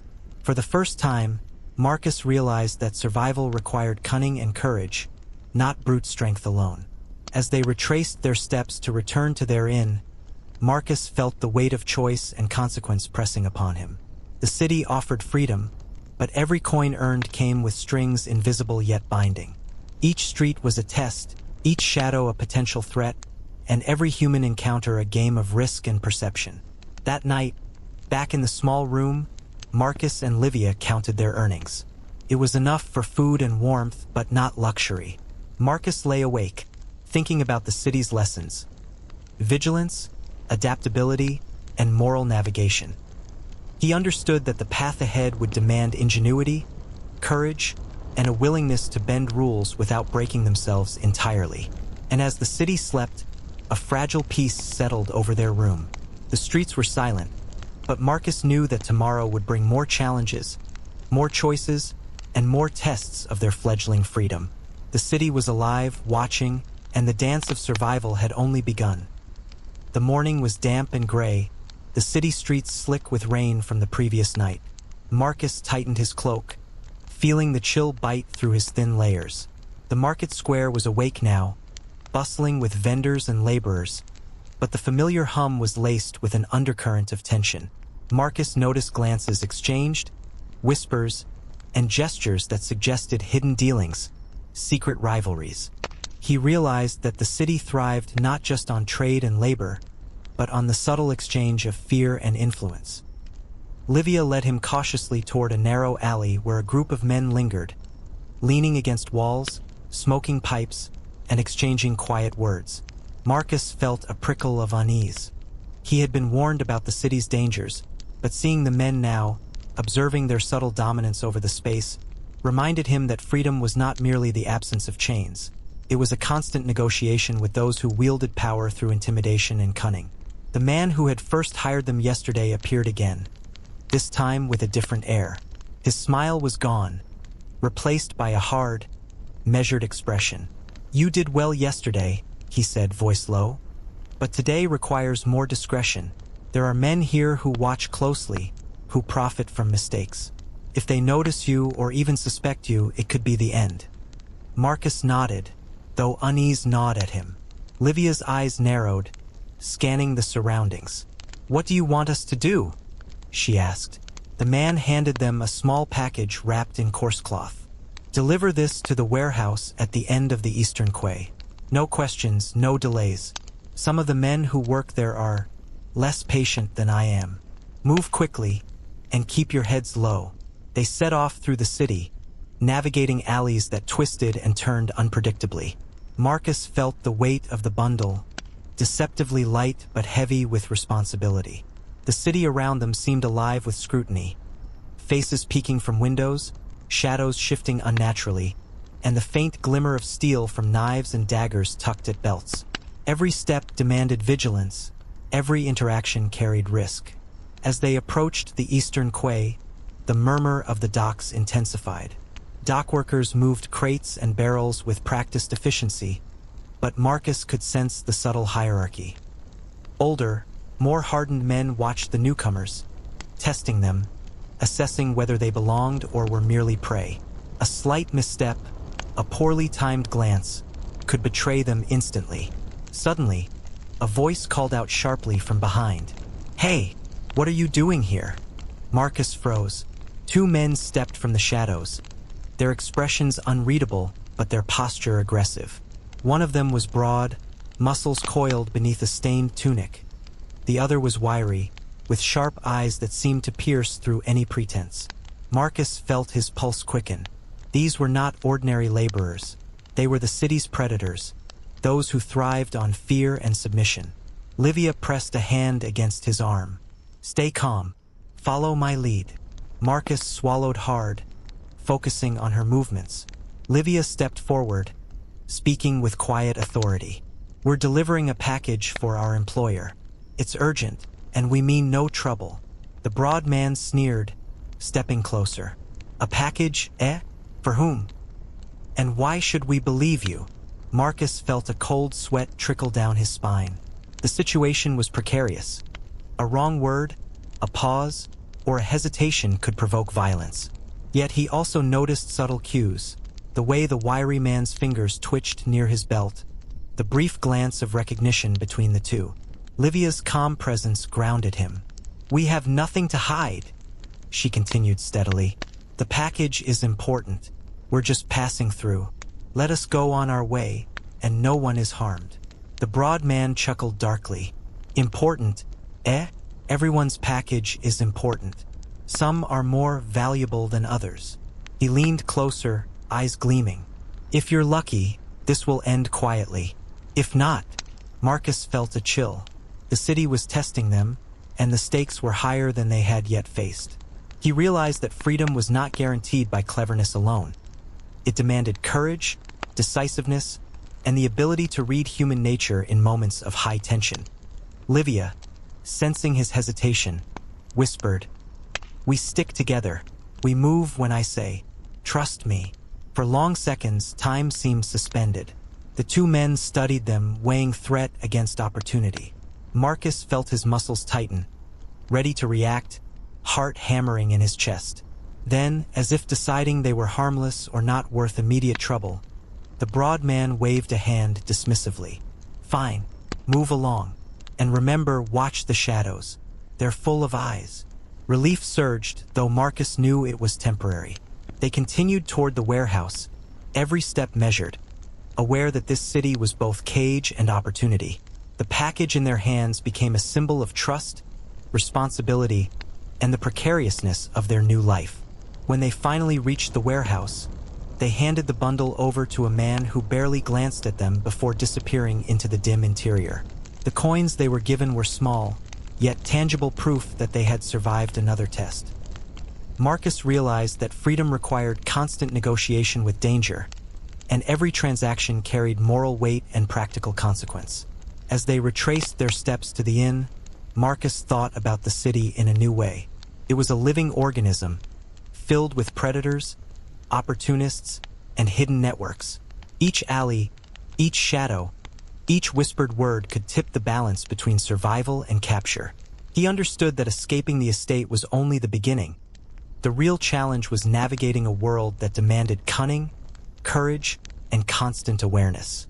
That night, Marcus lay awake listening to the distant sounds of the city. Footsteps, laughter, occasional shouts, and the faint lapping of water against the quay. He thought of Severinus, of the estate, of chains that had once bound him. Now, freedom was a continuous act, a constant engagement with peril and opportunity. And as the lanterns flickered on the streets below, Marcus knew that every choice, every step, and every moment of vigilance would define whether he and Livia could survive, thrive, and truly claim the life they had fought so desperately to obtain. The following day dawned with a pale light, the city shrouded in mist that clung to the cobblestones and settled in every alleyway. Marcus felt the chill in his bones as he and Livia stepped out into the streets, the hum of the waking city growing louder with each passing hour. The market was alive, yet tension hummed beneath the bustle, as if the city itself whispered warnings to those who knew how to listen. Marcus had learned to hear those whispers, but today they carried an unfamiliar tone. Unease, danger, something lurking beyond immediate sight. Their first stop was a small tavern near the edge of the docks, a place that catered to sailors, merchants, and a less savory clientele. Livia's eyes swept the room, taking in the subtle hierarchy. Men with scarred faces in the corners, women serving drinks with wary smiles, and a few men with knives hidden in belts, their posture relaxed but alert. Marcus noticed the undercurrent of silent agreements, the quiet signals, the way a nod or a glance could communicate threat or allegiance. Every detail mattered in this city, and misreading them could be fatal. They had been hired by the same man as yesterday to deliver another package. But something felt different this morning. The city's streets seemed emptier, shadows stretched longer, and a few faces lingered in ways that suggested interest beyond simple curiosity. Marcus felt his chest tighten. Livia noticed his unease and whispered, "Trust your instincts. The city will test us as it always does. Today may be one of those tests." They moved quickly through narrow alleys, the package light but heavy with responsibility. Marcus noticed the subtle cues around them. A cart moving in the opposite direction, the tilt of a man's hat, the angle of a child's gaze. Every movement could hold meaning. He felt a creeping realization that freedom in this city was a delicate balance, a game of perception and misperception where mistakes could be fatal. As they neared the eastern quay again, a shadow detached itself from an alley. A man, tall and broad-shouldered, stepped into their path. Marcus froze. There was something familiar about him, yet he didn't recognize the face. The man's eyes glinted with a mixture of amusement and calculation. "Delivering for our friend again, I see," he said, voice smooth but edged with menace. "Mind if I accompany you? Don't want you getting lost or making a mistake." Livia's hand brushed Marcus's arm, a subtle warning. "Stay calm. Observe. He may be testing us." Marcus nodded, muscles tensed, eyes alert. The man fell into step beside them, his presence imposing but not overtly hostile. The city seemed to close in around them as they moved, the mist weaving a shroud that made every shadow seem alive. Marcus realized that trust here was a commodity rarer than coin. Alliances could shift in a heartbeat, and a single misstep could undo all they had achieved. Hours passed, the journey punctuated by brief glances and subtle gestures. Marcus became acutely aware of the man's presence, how he occasionally glanced at them, the way his fingers brushed the hilt of a dagger at his belt. Livia walked with the confidence of someone who had survived much, but even she seemed alert to subtle changes in the air. When they reached the warehouse, relief washed over Marcus, brief and fragile. The man handed the package to a worker inside, coins exchanged silently, eyes never leaving the newcomers. Marcus felt a twinge of unease. Something about this interaction didn't sit right, but he couldn't identify it immediately. As they began to leave, the broad-shouldered man stepped forward. "Well done," he said, a slow, deliberate smile spreading across his face. "You're clever, but cleverness alone won't keep you safe here. The city has many eyes, many hands, and not all of them are friendly. Remember that." He turned, melting back into the misty streets, leaving Marcus and Livia with a lingering sense of tension. Marcus realized that the city's tests were ongoing, invisible threads weaving around every action, every step. The freedom they had fought so desperately to claim was delicate, fragile, and constantly under threat from those who thrived on fear, knowledge, and opportunity. Back at their small room, Marcus lay awake, thinking about the day's events. The city had shown them kindness in coins earned, but also reminded them of the precariousness of their situation. Trust was a gamble, every interaction a potential trap, and yet survival demanded engagement. He understood that their journey was as much about navigating human nature as it was about avoiding physical chains. As the lanterns flickered outside and the sounds of the port city quieted for the night, Marcus knew that tomorrow would bring new challenges. There would be more tests, more choices, and perhaps more betrayal. The freedom he now possessed was not guaranteed by courage alone. It required intelligence, vigilance, and a keen understanding of the shadows in which men moved. And as he drifted into a restless sleep, Marcus felt a singular truth settle in his mind. The city was alive, and their survival depended on learning its rhythms, understanding its rules, and daring to step where others feared. Freedom was no longer a simple escape. It was a living, breathing challenge, demanding every ounce of wit, courage, and cunning they could muster. The next morning was damp, gray, and heavy with a persistent drizzle that slicked the cobblestones and made every shadow deeper, more menacing. Marcus pulled his cloak tightly around him, feeling the chill sink into his bones. The city had taken on a different character at dawn, the bustling energy of merchants and sailors tempered by an undercurrent of quiet menace. Every corner seemed alive with eyes. Every alley held the promise of opportunity or danger. Livia led Marcus through the winding streets, her eyes constantly scanning, her steps light but purposeful. "Today, we test more than endurance," she murmured, voice low. "We test judgment, perception, and caution. Freedom here is fragile.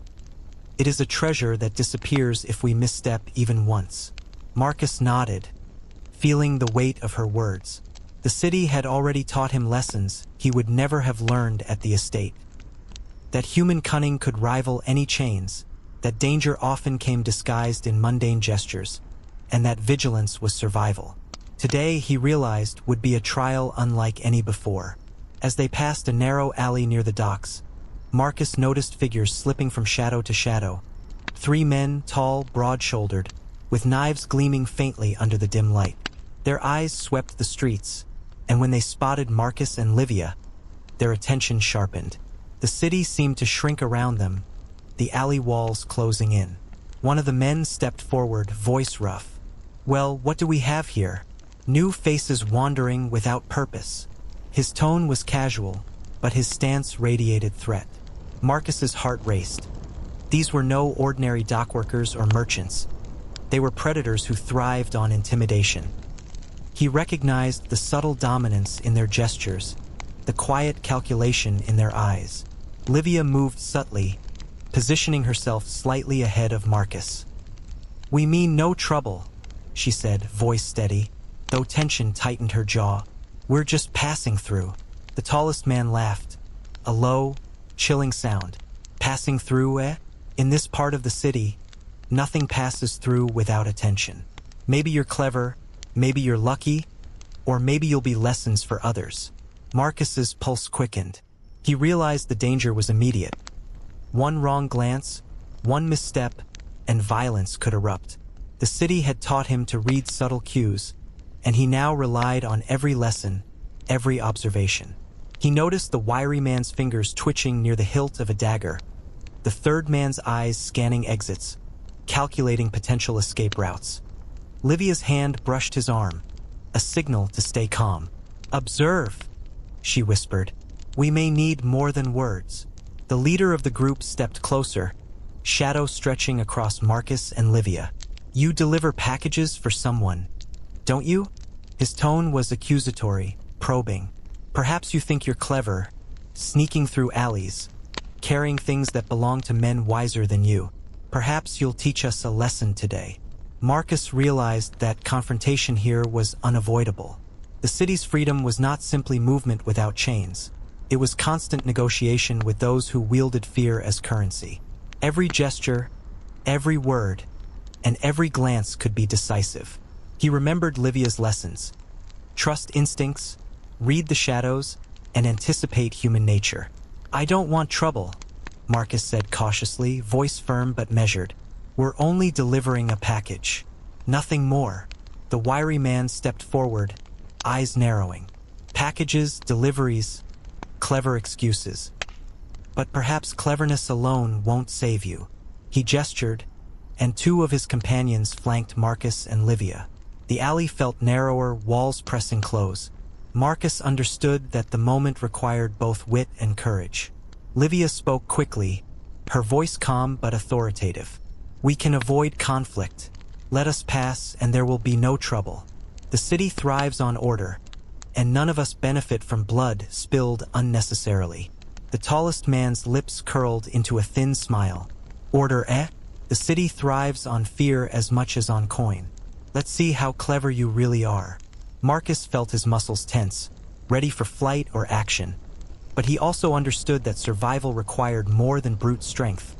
It required careful negotiation, subtle manipulation, and trust in Livia's instincts. Every step, every word, every choice could determine whether they would walk away unscathed. A long silence stretched, broken only by the patter of rain and distant voices from the docks. Marcus realized that in this city, freedom was never guaranteed. It was a constant balance between action and observation, risk and restraint. One wrong move could undo everything they had fought to achieve. Finally, the tallest man tilted his head, assessing them. Perhaps you're more clever than you look. Move along, but remember, every street has eyes, every shadow has teeth. Do not make us regret sparing you today. Marcus exhaled slowly, relief tempered by understanding. The encounter had been a test, a reminder that the city's freedom was fragile, earned moment by moment, choice by choice. He and Livia moved carefully through the alley, aware that survival in this city required constant vigilance, intelligence, and courage. A long silence stretched, broken only by the patter of rain and distant voices from the docks. Marcus realized that in this city, freedom was never guaranteed.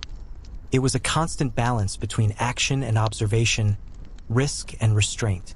One wrong move could undo everything they had fought to achieve. Finally, the tallest man tilted his head, assessing them. Perhaps you're more clever than you look. Move along, but remember, every street has eyes, every shadow has teeth. Do not make us regret sparing you today. Marcus exhaled slowly, relief tempered by understanding. The encounter had been a test, a reminder that the city's freedom was fragile, earned moment by moment, choice by choice. He and Livia moved carefully through the alley, aware that survival in this city required constant vigilance, intelligence, and courage. By the time they reached their small room, Marcus felt the exhaustion of both body and mind.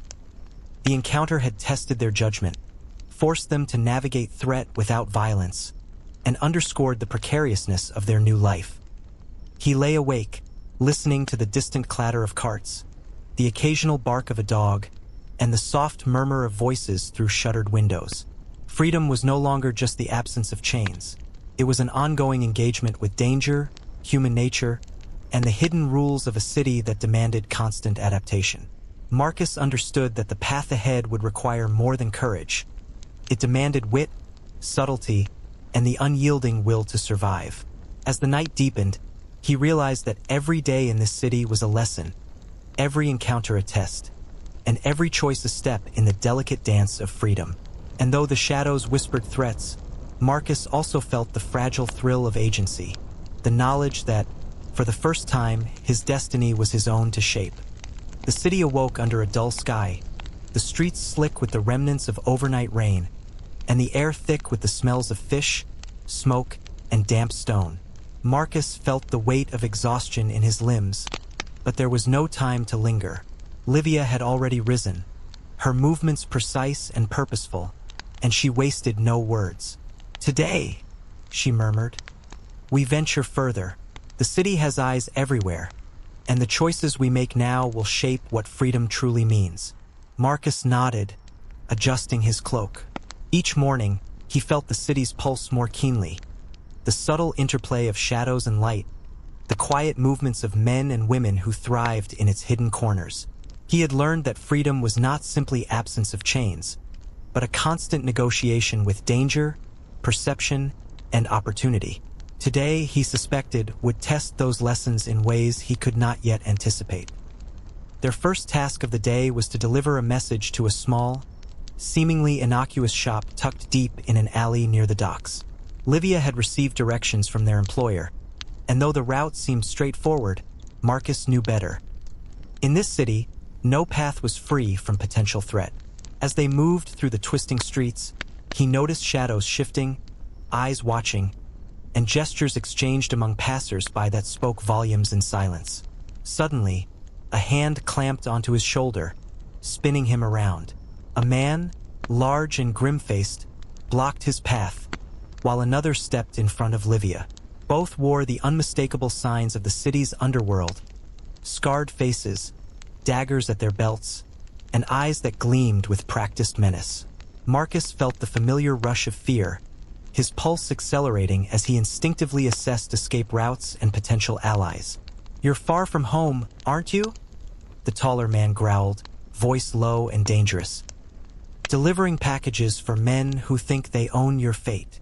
Livia's hand brushed Marcus's arm, a subtle signal to remain calm. She stepped forward, her tone measured but firm. "We mean no trouble. We're only delivering a message, nothing more. Let us pass, and no one will be harmed." The wiry man with sharp eyes sneered. "A message? Perhaps. But messages are currency here, and currency can be stolen, lost, or redirected. Who sent you, and what's in your hands?" Marcus realized that this was no ordinary confrontation. The men had set a trap, their intent clear: extract information, intimidate, and perhaps seize whatever they carried. He felt the tension tighten around him like a vice. Every choice now mattered, and hesitation could be fatal. Livia moved subtly, positioning herself to block any sudden attack while keeping Marcus between her and the aggressors. "We have no secrets for you," she said, voice calm but edged with warning. "We are travelers. We want nothing but safe passage." The taller man laughed, a dark, hollow sound. "Travelers? In this quarter? You're naive or foolish. Perhaps both. But I admire your courage. Still, courage won't save you if you don't act wisely." He gestured, and the wiry man advanced, a dagger glinting faintly. Marcus felt his stomach twist. They were trapped, and the only path forward was careful navigation of both physical and psychological danger. Thinking quickly, Marcus noticed a narrow side alley partially hidden behind a stack of crates. A risk, but it might allow them to escape without a fight. He gestured subtly to Livia, who understood immediately. Timing and precision were everything. In a heartbeat, they moved as one, Marcus leading with caution, Livia covering their flank. The wiry man lunged, but Livia twisted away, narrowly avoiding his grasp while Marcus ducked low and sprinted toward the hidden passage. The taller man cursed, but hesitated, calculating whether to pursue through the narrow, shadowed path. The alley was tight, wet, and slippery, but it offered a temporary sanctuary. Marcus's lungs burned, heart pounding, as he and Livia pressed forward, listening to the fading shouts behind them. Even in escape, the city demanded constant awareness. Every footstep, every shadow, every sound could betray them. They emerged into a quieter street, drenched, exhausted, but alive. Marcus felt a wave of relief tempered by the understanding that the city had once again reminded them. Freedom was earned, moment, by intelligence, speed, and vigilance.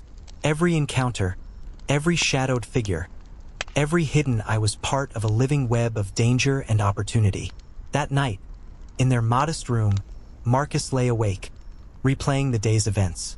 The city had tested them in a new way, with cunning adversaries who relied on intimidation, deception, and opportunity rather than brute force alone. He realized that every day would bring such trials, each requiring judgment, courage, and the careful balance between action and observation. As he drifted toward a restless sleep, Marcus understood a deeper truth. Freedom was not merely the absence of chains. It was a continuous engagement with danger, a delicate dance of choice and consequence.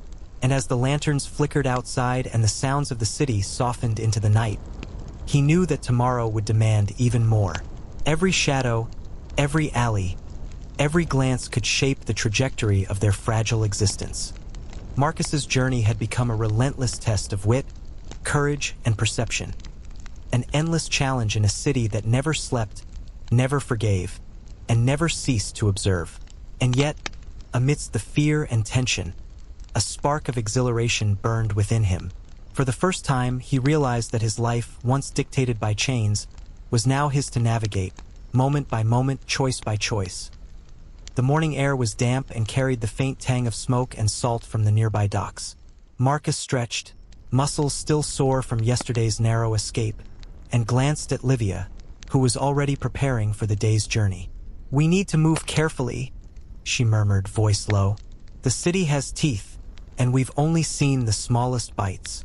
Marcus nodded, feeling the truth in her words.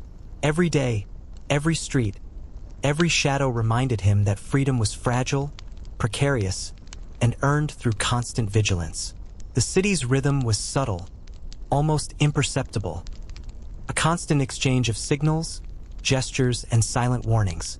To survive, they had to learn it, internalize it, and respond instinctively. Their task today seemed straightforward: deliver a package to a merchant at the far end of the East Market. Yet the seemingly mundane assignment carried layers of risk. The streets were alive with watchful eyes, and Marcus had learned that ordinary faces could conceal extraordinary danger.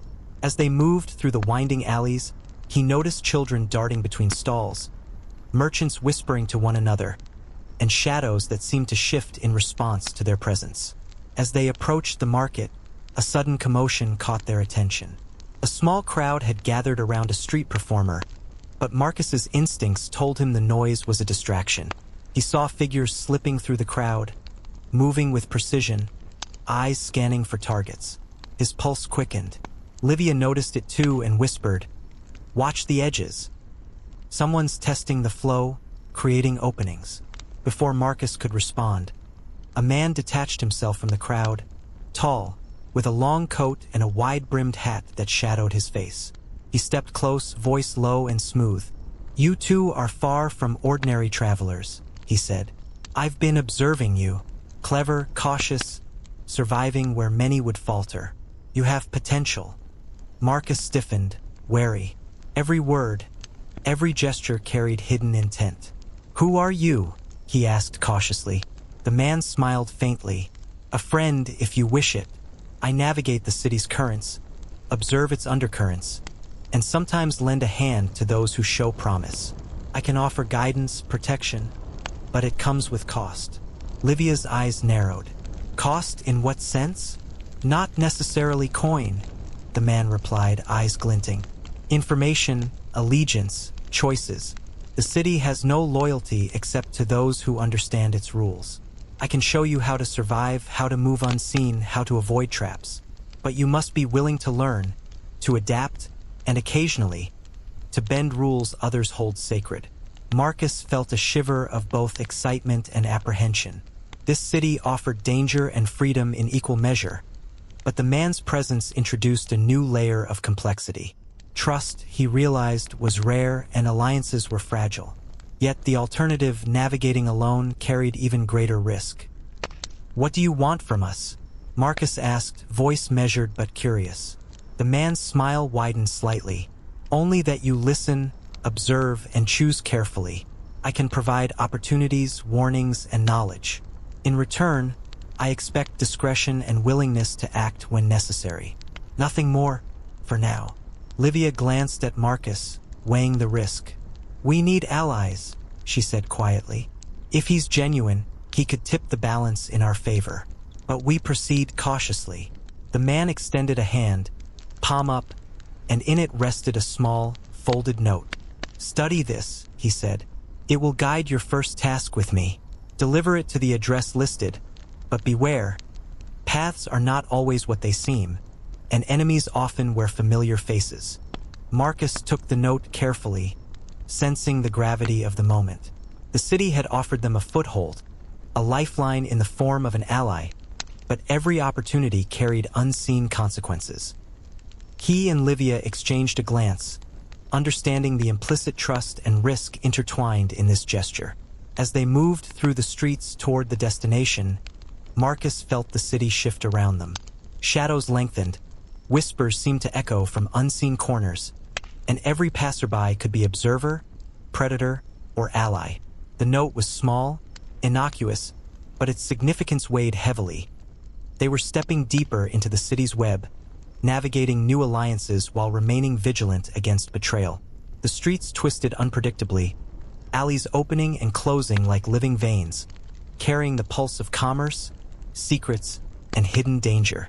Marcus realized that survival required not just courage, but intelligence, perception, and moral dexterity.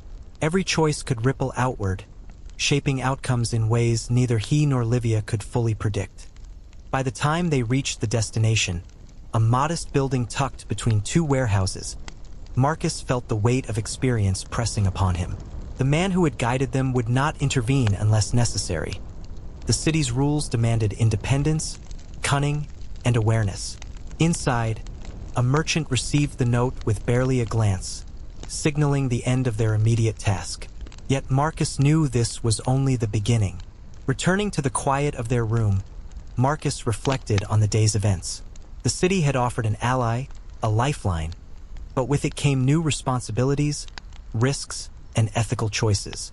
Trust was rare, freedom fragile, and survival required constant attention, adaptability, and the courage to act decisively. As he lay awake that night, listening to the distant sounds of the harbor and the subtle movements of the city, Marcus realized that every step forward was a test of skill, judgment, and the willingness to navigate shadows with both courage and caution. The city was alive, and its lessons would continue to shape every moment of their fragile, dangerous freedom. The following morning, a thin mist clung to the city streets, turning every cobblestone into a slick, reflective surface. Marcus pulled his cloak tighter, feeling the damp bite through his layers, while Livia moved ahead with careful, purposeful steps. The city seemed quieter than usual, yet the silence held a tension that neither of them could ignore. It was the kind of quiet that hinted at unseen dangers and unspoken tests. The man who had introduced himself as a guide awaited them near the corner of a narrow alley, his wide-brimmed hat casting a shadow over his face. When Marcus and Livia approached, he extended a hand with another folded note. "Today," he said in his low, deliberate voice, "you will take your first step into understanding the full measure of freedom in this city. It is not merely the absence of chains, but the exercise of choice in a world full of consequences." Marcus felt a twinge of apprehension. The city had already tested them repeatedly, each day demanding vigilance, wit, and courage. But the man's words carried weight. Today, Marcus sensed, would be different. The note contained an address, scribbled in hurried ink, and a brief instruction. Deliver it, observe carefully, and make a choice. The simplicity of the task belied its complexity. As they moved toward the destination, the city seemed to breathe around them. Shadows shifted with the flicker of lantern light, voices carried hints of unseen intentions, and every passerby seemed part of a subtle dance of observation and deception. Marcus realized that in this environment, even mundane actions were fraught with meaning. Delivering a simple note could unravel alliances, expose hidden threats, or place them in mortal danger. They arrived at a modest, nondescript building tucked between two larger warehouses. The door was unmarked, the air heavy with the scent of damp wood and smoke. Marcus felt a knot of unease tighten in his stomach. Livia's hand brushed against his arm, a signal to stay alert. He took a deep breath, reminding himself that the city demanded measured action, not impulsive reaction. Inside, the room was dimly lit, shadows pooling in corners. A man sat at a rough wooden table, counting coins with meticulous care. When he looked up, his expression was neutral, but Marcus could sense the latent authority in his gaze. The note was handed over silently, and the man's eyes scanned it with deliberate precision. For a long moment, nothing happened. Then he spoke, voice calm but edged with gravity. "This message carries instructions that will affect many. Its contents are not merely words. They are choices, directives that can alter lives. You have delivered it, yes, but the city now asks you to act. You may intervene, delay, or comply, but every path has consequences." Marcus swallowed hard. The weight of responsibility pressed down, heavier than any chains he had known. He glanced at Livia, whose eyes reflected both determination and the same sense of apprehension. They understood immediately. This was no ordinary delivery. This was a test of moral judgment, of ethical courage in a world where right and wrong were blurred by survival and necessity. The man's gaze shifted, sharp and assessing. The choice is yours. The message can be used to save someone, or it can be passed along without regard for the outcomes. Consider carefully, for inaction is itself a choice. The city watches, always, and decisions made here ripple outward, unseen but inevitable. Marcus felt a chill. He had escaped the estate, survived the city's predators, and navigated its shadowed streets. Yet nothing had prepared him for this. The freedom he had fought for was not simply movement through alleys or avoidance of danger. It was the ability to act with conscience, to weigh risk against moral responsibility in a landscape where each choice carried tangible repercussions. Livia's voice broke the silence, quiet but firm. We have to think, Marcus, not just about ourselves, but about who will be affected. This is the first real measure of what we do with our freedom. The room seemed to shrink around them, the shadows pressing closer, the air thick with anticipation.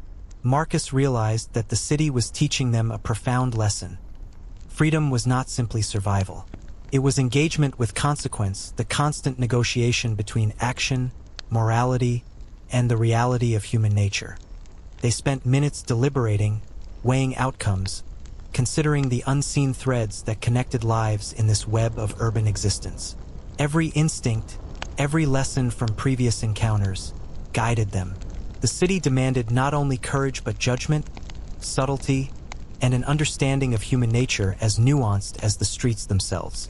Finally, Marcus made a choice, a deliberate, careful decision, grounded in both pragmatism and conscience.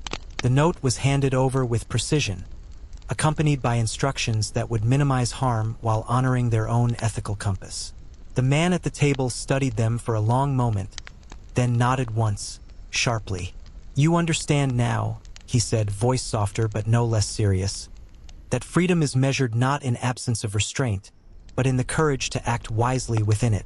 You are no longer merely escaping chains. You are navigating the currents of a living city, where every decision matters and every step carries weight." As Marcus and Livia left the building, the mist had lifted, revealing the city in a new light. The streets were still treacherous, the shadows still long, but the day's lesson was clear.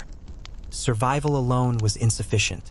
True freedom required judgment, conscience, and the ability to act decisively in the face of moral complexity.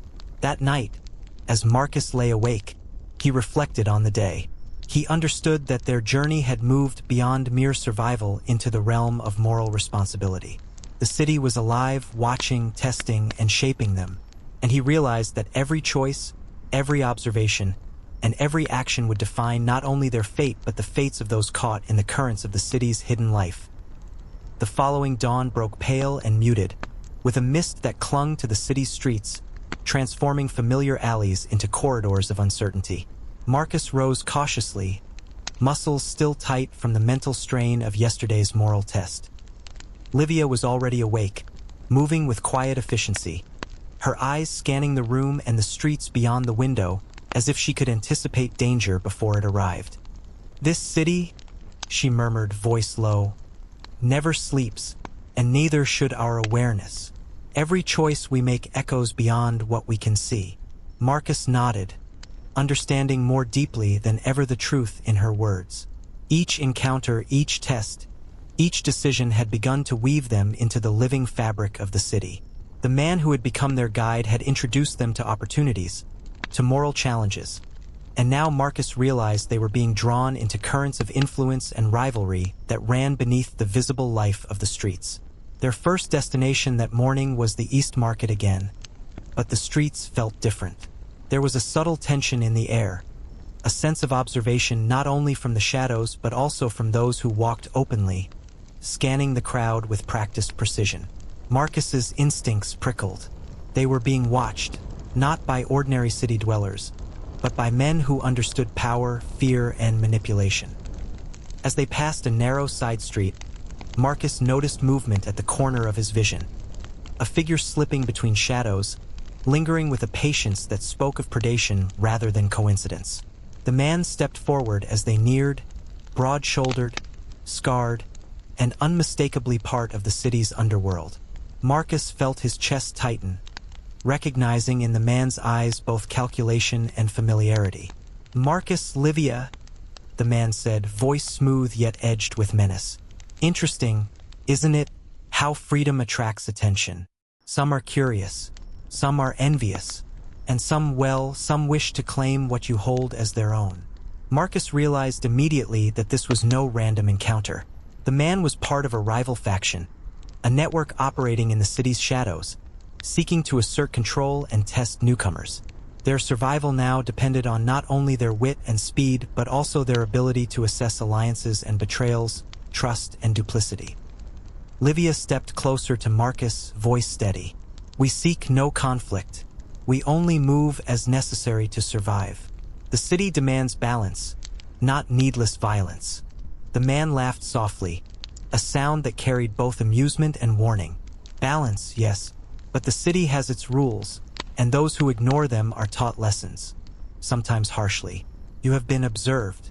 You have demonstrated courage, intelligence, and even morality, traits uncommon in these streets. Yet the question remains, who will you trust? And who will betray you? Before Marcus could respond, a subtle motion caught his eye, a glint of metal, a barely perceptible movement indicating another presence. Someone was trailing them, unseen but close, part of the rival faction. Marcus's mind raced. The city had become a chessboard, with every shadow a potential adversary, every whispered signal a threat or opportunity. They moved swiftly through winding streets, Livia covering their rear as Marcus calculated possible escape routes. The rival man's presence was constant yet non-aggressive, a psychological test as much as a physical threat. The city had taught Marcus that power often operated invisibly, and this was a perfect demonstration. Trust could be a weapon, suspicion a shield. Hours passed as they navigated the maze of streets and alleys. Marcus felt the weight of vigilance pressing down, but also a growing understanding of the subtle art of survival here. The rival faction observed, probed, but did not strike. Yet the unspoken threat lingered, a reminder that freedom in this city demanded both action and foresight. By late afternoon, they reached a secluded courtyard where the rival finally revealed himself fully. Two more men emerged from shadows, forming a silent perimeter around Marcus and Livia. The rival spoke, voice calm but authoritative. You are clever, and you have survived long enough to draw attention, but knowledge has a cost. Will you bend to the currents of power, or will you resist and risk everything? Marcus felt a mixture of fear and exhilaration. The city's lessons had never been so clear. Survival required not only courage and perception, but also the ability to navigate human ambition and betrayal. One wrong decision, one misread intention, and their fragile freedom could shatter. Livia whispered, observe, engage only when necessary. We must understand their intent before we act. Marcus nodded, eyes scanning every subtle gesture, every flicker of expression. He realized that trust was no longer optional. It was a strategic choice, and every alliance, every interaction carried potential consequences. The rival's eyes glinted as he studied them, finally speaking with deliberate emphasis. You will need allies if you are to survive, but choose carefully. One betrayal can undo a lifetime of careful steps. Tomorrow, a choice will be forced upon you, and the city will judge not just your strength, but your judgment, your loyalty, and your cunning. As Marcus and Livia left the courtyard, the shadows seemed to close behind them. The city's rhythm pulsed with new complexity. Opportunity, danger, trust, and treachery intertwined in an unending web. Marcus understood that each step forward would be fraught with moral and physical peril, and that the lessons of the day were only the beginning. That night, Marcus lay awake, mind racing. He realized that their survival now depended on understanding not only the city's streets, but the ambitions, fears, and hidden currents of those who inhabited them. Freedom was no longer simply moving unseen.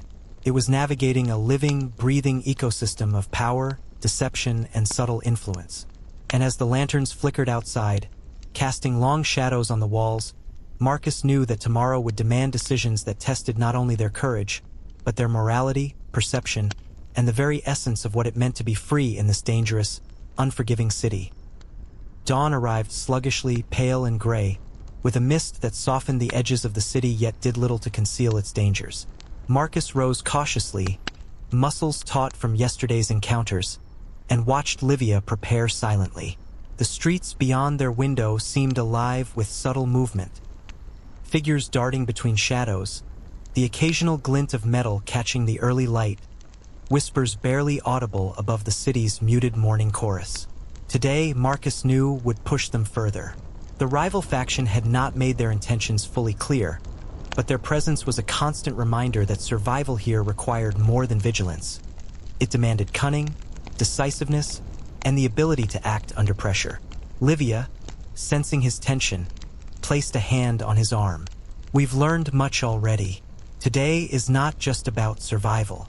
It is about understanding leverage, reading intentions, and recognizing opportunity when it appears." They moved through the winding streets with careful precision, Marcus noting every shadow, every glance, every sound. The city had become a living entity to him, its pulse visible in the swaying of clotheslines, its voice audible in the whispers of the market, its memory evident in the patterns of surveillance that seemed to watch their every move. As they approached the designated meeting point, a narrow courtyard bordered by crumbling warehouses, the rival faction appeared almost immediately. Marcus's stomach tightened as three men emerged from the shadows, forming a semicircle around him and Livia. The lead man, tall and broad-shouldered, his eyes sharp and calculating, stepped forward. "Good," he said, voice low and measured. "You arrived on time. Punctuality is rare in these streets. Consider it a mark of promise." Marcus exchanged a glance with Livia. The courtyard felt smaller now, enclosed by walls that seemed to watch and close in with every step. He knew that any misstep could trigger violence or compromise their position. Yet the rival did not attack. Instead, he spoke again, his tone deliberate. "The city is a network of shadows, and everyone has a price. Today, you will learn the measure of choice. You may act with caution, or you may assert control. But be aware. The wrong decision, even one made with good intent, carries consequences." Marcus swallowed hard. Every fiber of his being urged caution, yet he also understood the necessity of decisive action. Survival was no longer about simple avoidance.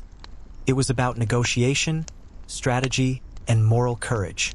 Livia, sensing his thoughts, nodded subtly. Together, they would face this challenge not only with physical readiness but with intellect and perception. The rival gestured, and a man stepped forward, holding a small box wrapped in oilcloth. Inside, the lead man explained, "are items whose significance you may not yet understand. They represent choices, actions that affect more than you. Your task is simple in words. Deliver them safely. But the streets are alive, and not all who observe are friendly. Use judgment or risk turning opportunity into disaster." Marcus took the box cautiously, feeling its weight both physically and metaphorically. Each step from this moment onward could ripple through the city's network of influence. Livia fell into step beside him, eyes scanning for threats. They moved quickly, shadows their allies, corners their friends and enemies simultaneously. Along the route, subtle signs of observation appeared.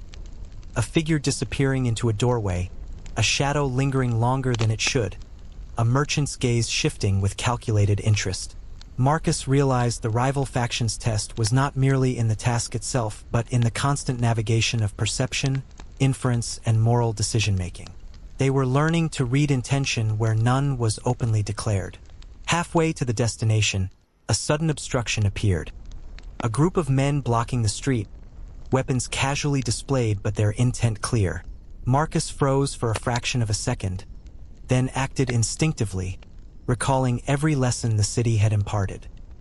Livia mirrored his movements, and together they navigated the obstacle with a combination of deception, quick reasoning, and subtle intimidation, leaving the men confused and unable to pursue.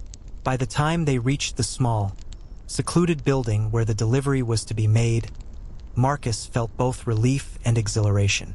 Each step had been a negotiation, each glance a potential decision point. They handed over the box, and the recipient's eyes flickered with recognition of the responsibility Marcus and Livia had borne. "You understand now," the recipient said quietly, "that survival in this city is not only skill and courage, but awareness, judgment, and the capacity to act when consequences are hidden yet inevitable. Today, you navigated more than streets, you navigated the web of influence, risk, and morality that defines freedom here." As they departed, Marcus reflected on the day's events. The city had again taught them a lesson. Freedom was not merely the absence of restraint.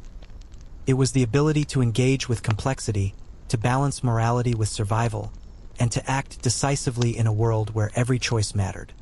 And as the lanterns flickered outside and distant voices drifted through narrow alleys, Marcus realized that the city was alive in ways he had only begun to understand. Every street, every shadow, every whispered signal would continue to shape them, forcing lessons, testing judgment, and refining the delicate, dangerous art of freedom. The morning light filtered weakly through the narrow windows, casting long, pale shadows across the room where Marcus and Livia sat in silence. The city outside seemed unchanged, but Marcus felt its pulse differently now, more insistent, more unpredictable. Yesterday had tested their judgment, strategy, and perception, but today he knew the stakes would rise even higher. The lessons of survival, trust, and moral choice were far from over. Livia broke the quiet, her voice low and measured.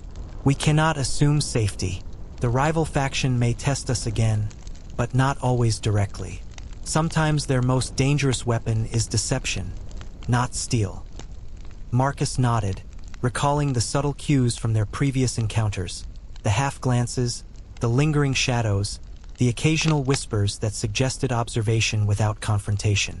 Trust in this city was rare, alliances were fragile, and appearances were seldom reliable. They had learned to read signs, anticipate moves, and act decisively, but now he understood that survival also required accepting uncertainty as a constant companion. Their first task of the day was to meet a contact who had promised information about a potential safe route through a section of the city controlled by hostile factions. The address was unremarkable, tucked behind a dilapidated market stall, but Marcus knew better. Every location carried risk, and every encounter had the potential to shift the balance of power as they approached. Marcus sensed the subtle signs of pretense. Footsteps that hesitated, a figure partially obscured by a corner, eyes that flickered with recognition and suspicion simultaneously. The contact stepped forward, smiling, extending a hand in greeting, but there was something in his posture, in the way he held the coat over his arm, that Marcus immediately recognized. Tension, calculation, and a deliberate concealment of intent. "Good to see you," the man said smoothly. "I've prepared the maps and notes you requested. They will guide you safely, if you follow them precisely." Marcus and Livia exchanged a cautious glance, both aware that appearances could be misleading. "We appreciate your help," Marcus said, keeping his tone neutral. "We'll follow the directions exactly."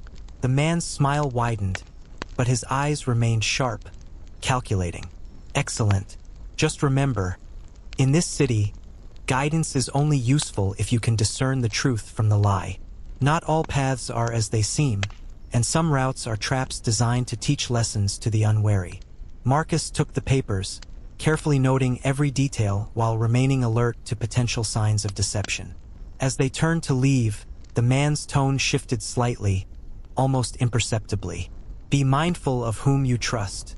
Some who seem friendly carry hidden motives, and betrayal is never far from those who seek advantage." Almost immediately, Marcus sensed it. A shadow detached from the surrounding alley, moving with purpose toward them. A second figure emerged from behind crates, blocking their exit, while the first man stepped aside, revealing a third who held a dagger loosely at his side. "You've been watched," one of the men said, voice low and menacing. "The information you carry is valuable, and those who distribute it unguarded are vulnerable." Marcus's heart quickened, but he moved instinctively, recalling every lesson the city had taught him. Awareness, decisiveness, and perception were his shields. Livia mirrored his movements, positioning herself strategically to cover possible attacks. The alley was tight, shadows pressing in from every side. Yet they had trained for this. Mental agility and physical readiness were equally important. The first man lunged, dagger flashing in the muted light, but Marcus sidestepped, tripping the attacker with a precise movement that sent him sprawling. Livia struck swiftly, disarming the second while maintaining her balance.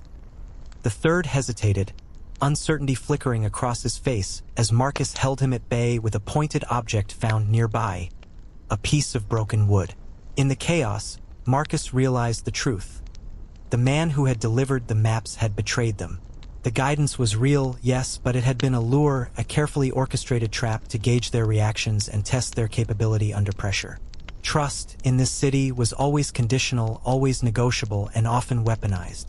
They navigated the narrow streets with urgency, weaving through alleys and side paths, each step a calculated risk.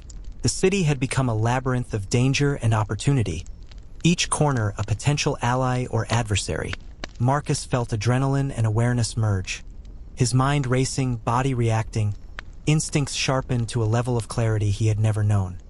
Finally, they reached a relatively safe section of the city, where the streets widened and the shadows receded slightly. Marcus and Livia paused, breathing heavily, the tension of pursuit lingering.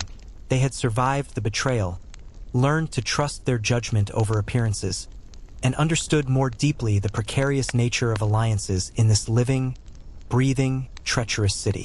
That night, as Marcus lay awake, he reflected on the day. The lesson was stark and unforgettable. Survival demanded not only skill and courage, but constant discernment. The city was a network of influence, deception, and subtle power plays, and every encounter carried the potential for both opportunity and peril. Freedom, Marcus realized, was not merely physical. It was the ability to navigate moral complexity, human ambition, and unseen threats while maintaining integrity, judgment, and the will to endure. And as lanterns flickered outside their window and distant voices carried through the alleys, Marcus knew that tomorrow would bring new tests, new choices, and the continuous challenge of being not just free, but capable, aware, and resilient in a city that demanded everything and forgave nothing. The dawn that greeted Marcus and Livia was different from all others. The mist hung low, but the city seemed quieter somehow, as if holding its breath, waiting for their next move.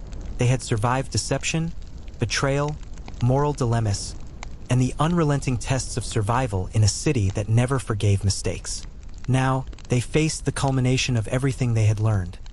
The chance to not just survive, but to influence the very currents of power that shaped their precarious existence. Their goal was clear.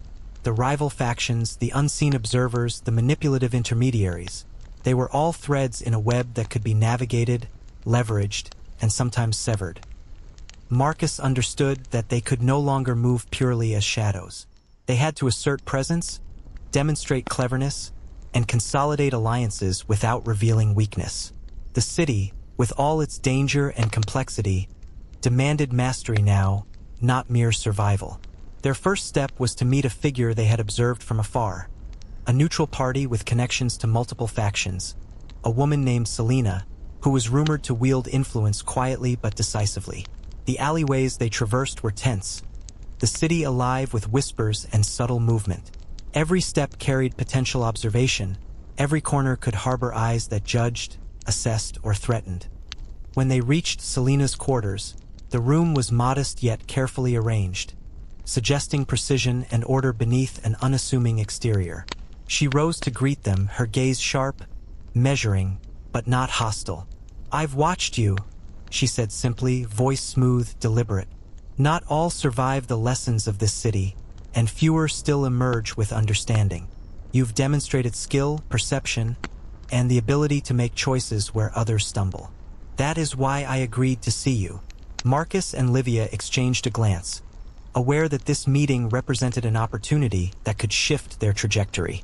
Selina continued, her tone calm but carrying weight. "You now have the chance to influence outcomes rather than merely react to them. Allies, intelligence, leverage, all are at your disposal, but the city demands careful navigation. Power is not taken. It is negotiated, observed, and applied with precision. Over the course of hours, Marcus and Livia strategized with Selina, mapping out routes, contacts, and potential interventions that could secure their position. Every move required balance. Assertiveness without recklessness, diplomacy without vulnerability, intelligence without hesitation. The city's lessons had prepared them for this, and now their ability to synthesize experience into action was the ultimate test. As evening descended, the trio emerged into the streets. Marcus felt the city differently now, not as a threat at every turn, but as a living environment where knowledge, strategy, and vigilance could create space for autonomy. Shadows were no longer purely menacing. They were markers, guides, and sometimes shields. He understood that freedom, once a distant and fragile concept, could now be exercised with intention and subtlety. They navigated a series of delicate encounters with rival faction members, using observation, timing, and psychological insight to diffuse potential violence while asserting their presence. Each interaction reinforced the principle that survival in the city was not brute strength alone, but the combination of intellect, perception, and moral judgment. By nightfall, Marcus and Livia stood overlooking a quiet courtyard where lanterns flickered softly, casting long shadows that danced across cobblestones. The rival factions had taken note of their skill, discretion, and decisiveness, and Selina's influence had solidified their position without direct confrontation. The city, vast and complex, had been tested, and they had begun to shape it rather than merely navigate it. Marcus exhaled, feeling the weight of exhaustion and exhilaration. The journey had transformed him. He was no longer simply a survivor, nor merely a fugitive from chains of circumstance. He had learned to observe, judge, and act with wisdom and courage. He had faced deception, betrayal, moral ambiguity, and the constant threat of violence, and emerged with both awareness and agency. Livia's hand brushed his arm, a quiet acknowledgement of the shared journey. "We have come far," she said softly, eyes reflecting the dim lantern light. "But remember, freedom is ongoing. The city changes, and we must continue to change with it. Knowledge, choice, and courage are our companions now, always." Marcus nodded. The city, with all its dangers, its hidden eyes, and its intricate networks of influence, had taught him the ultimate lesson. Freedom was not given, bought, or found. It was cultivated through vigilance, understanding, and the courage to act wisely when every choice mattered. And as they disappeared into the twisting streets, blending with shadows yet moving with intent, Marcus understood fully that their story was no longer one of mere survival. It was a story of mastery, resilience, and the hard-earned understanding of what it truly meant to be free in a world where every shadow could conceal both threat and opportunity. The city, alive and ever watching, had shaped them, and in turn they had begun to shape it.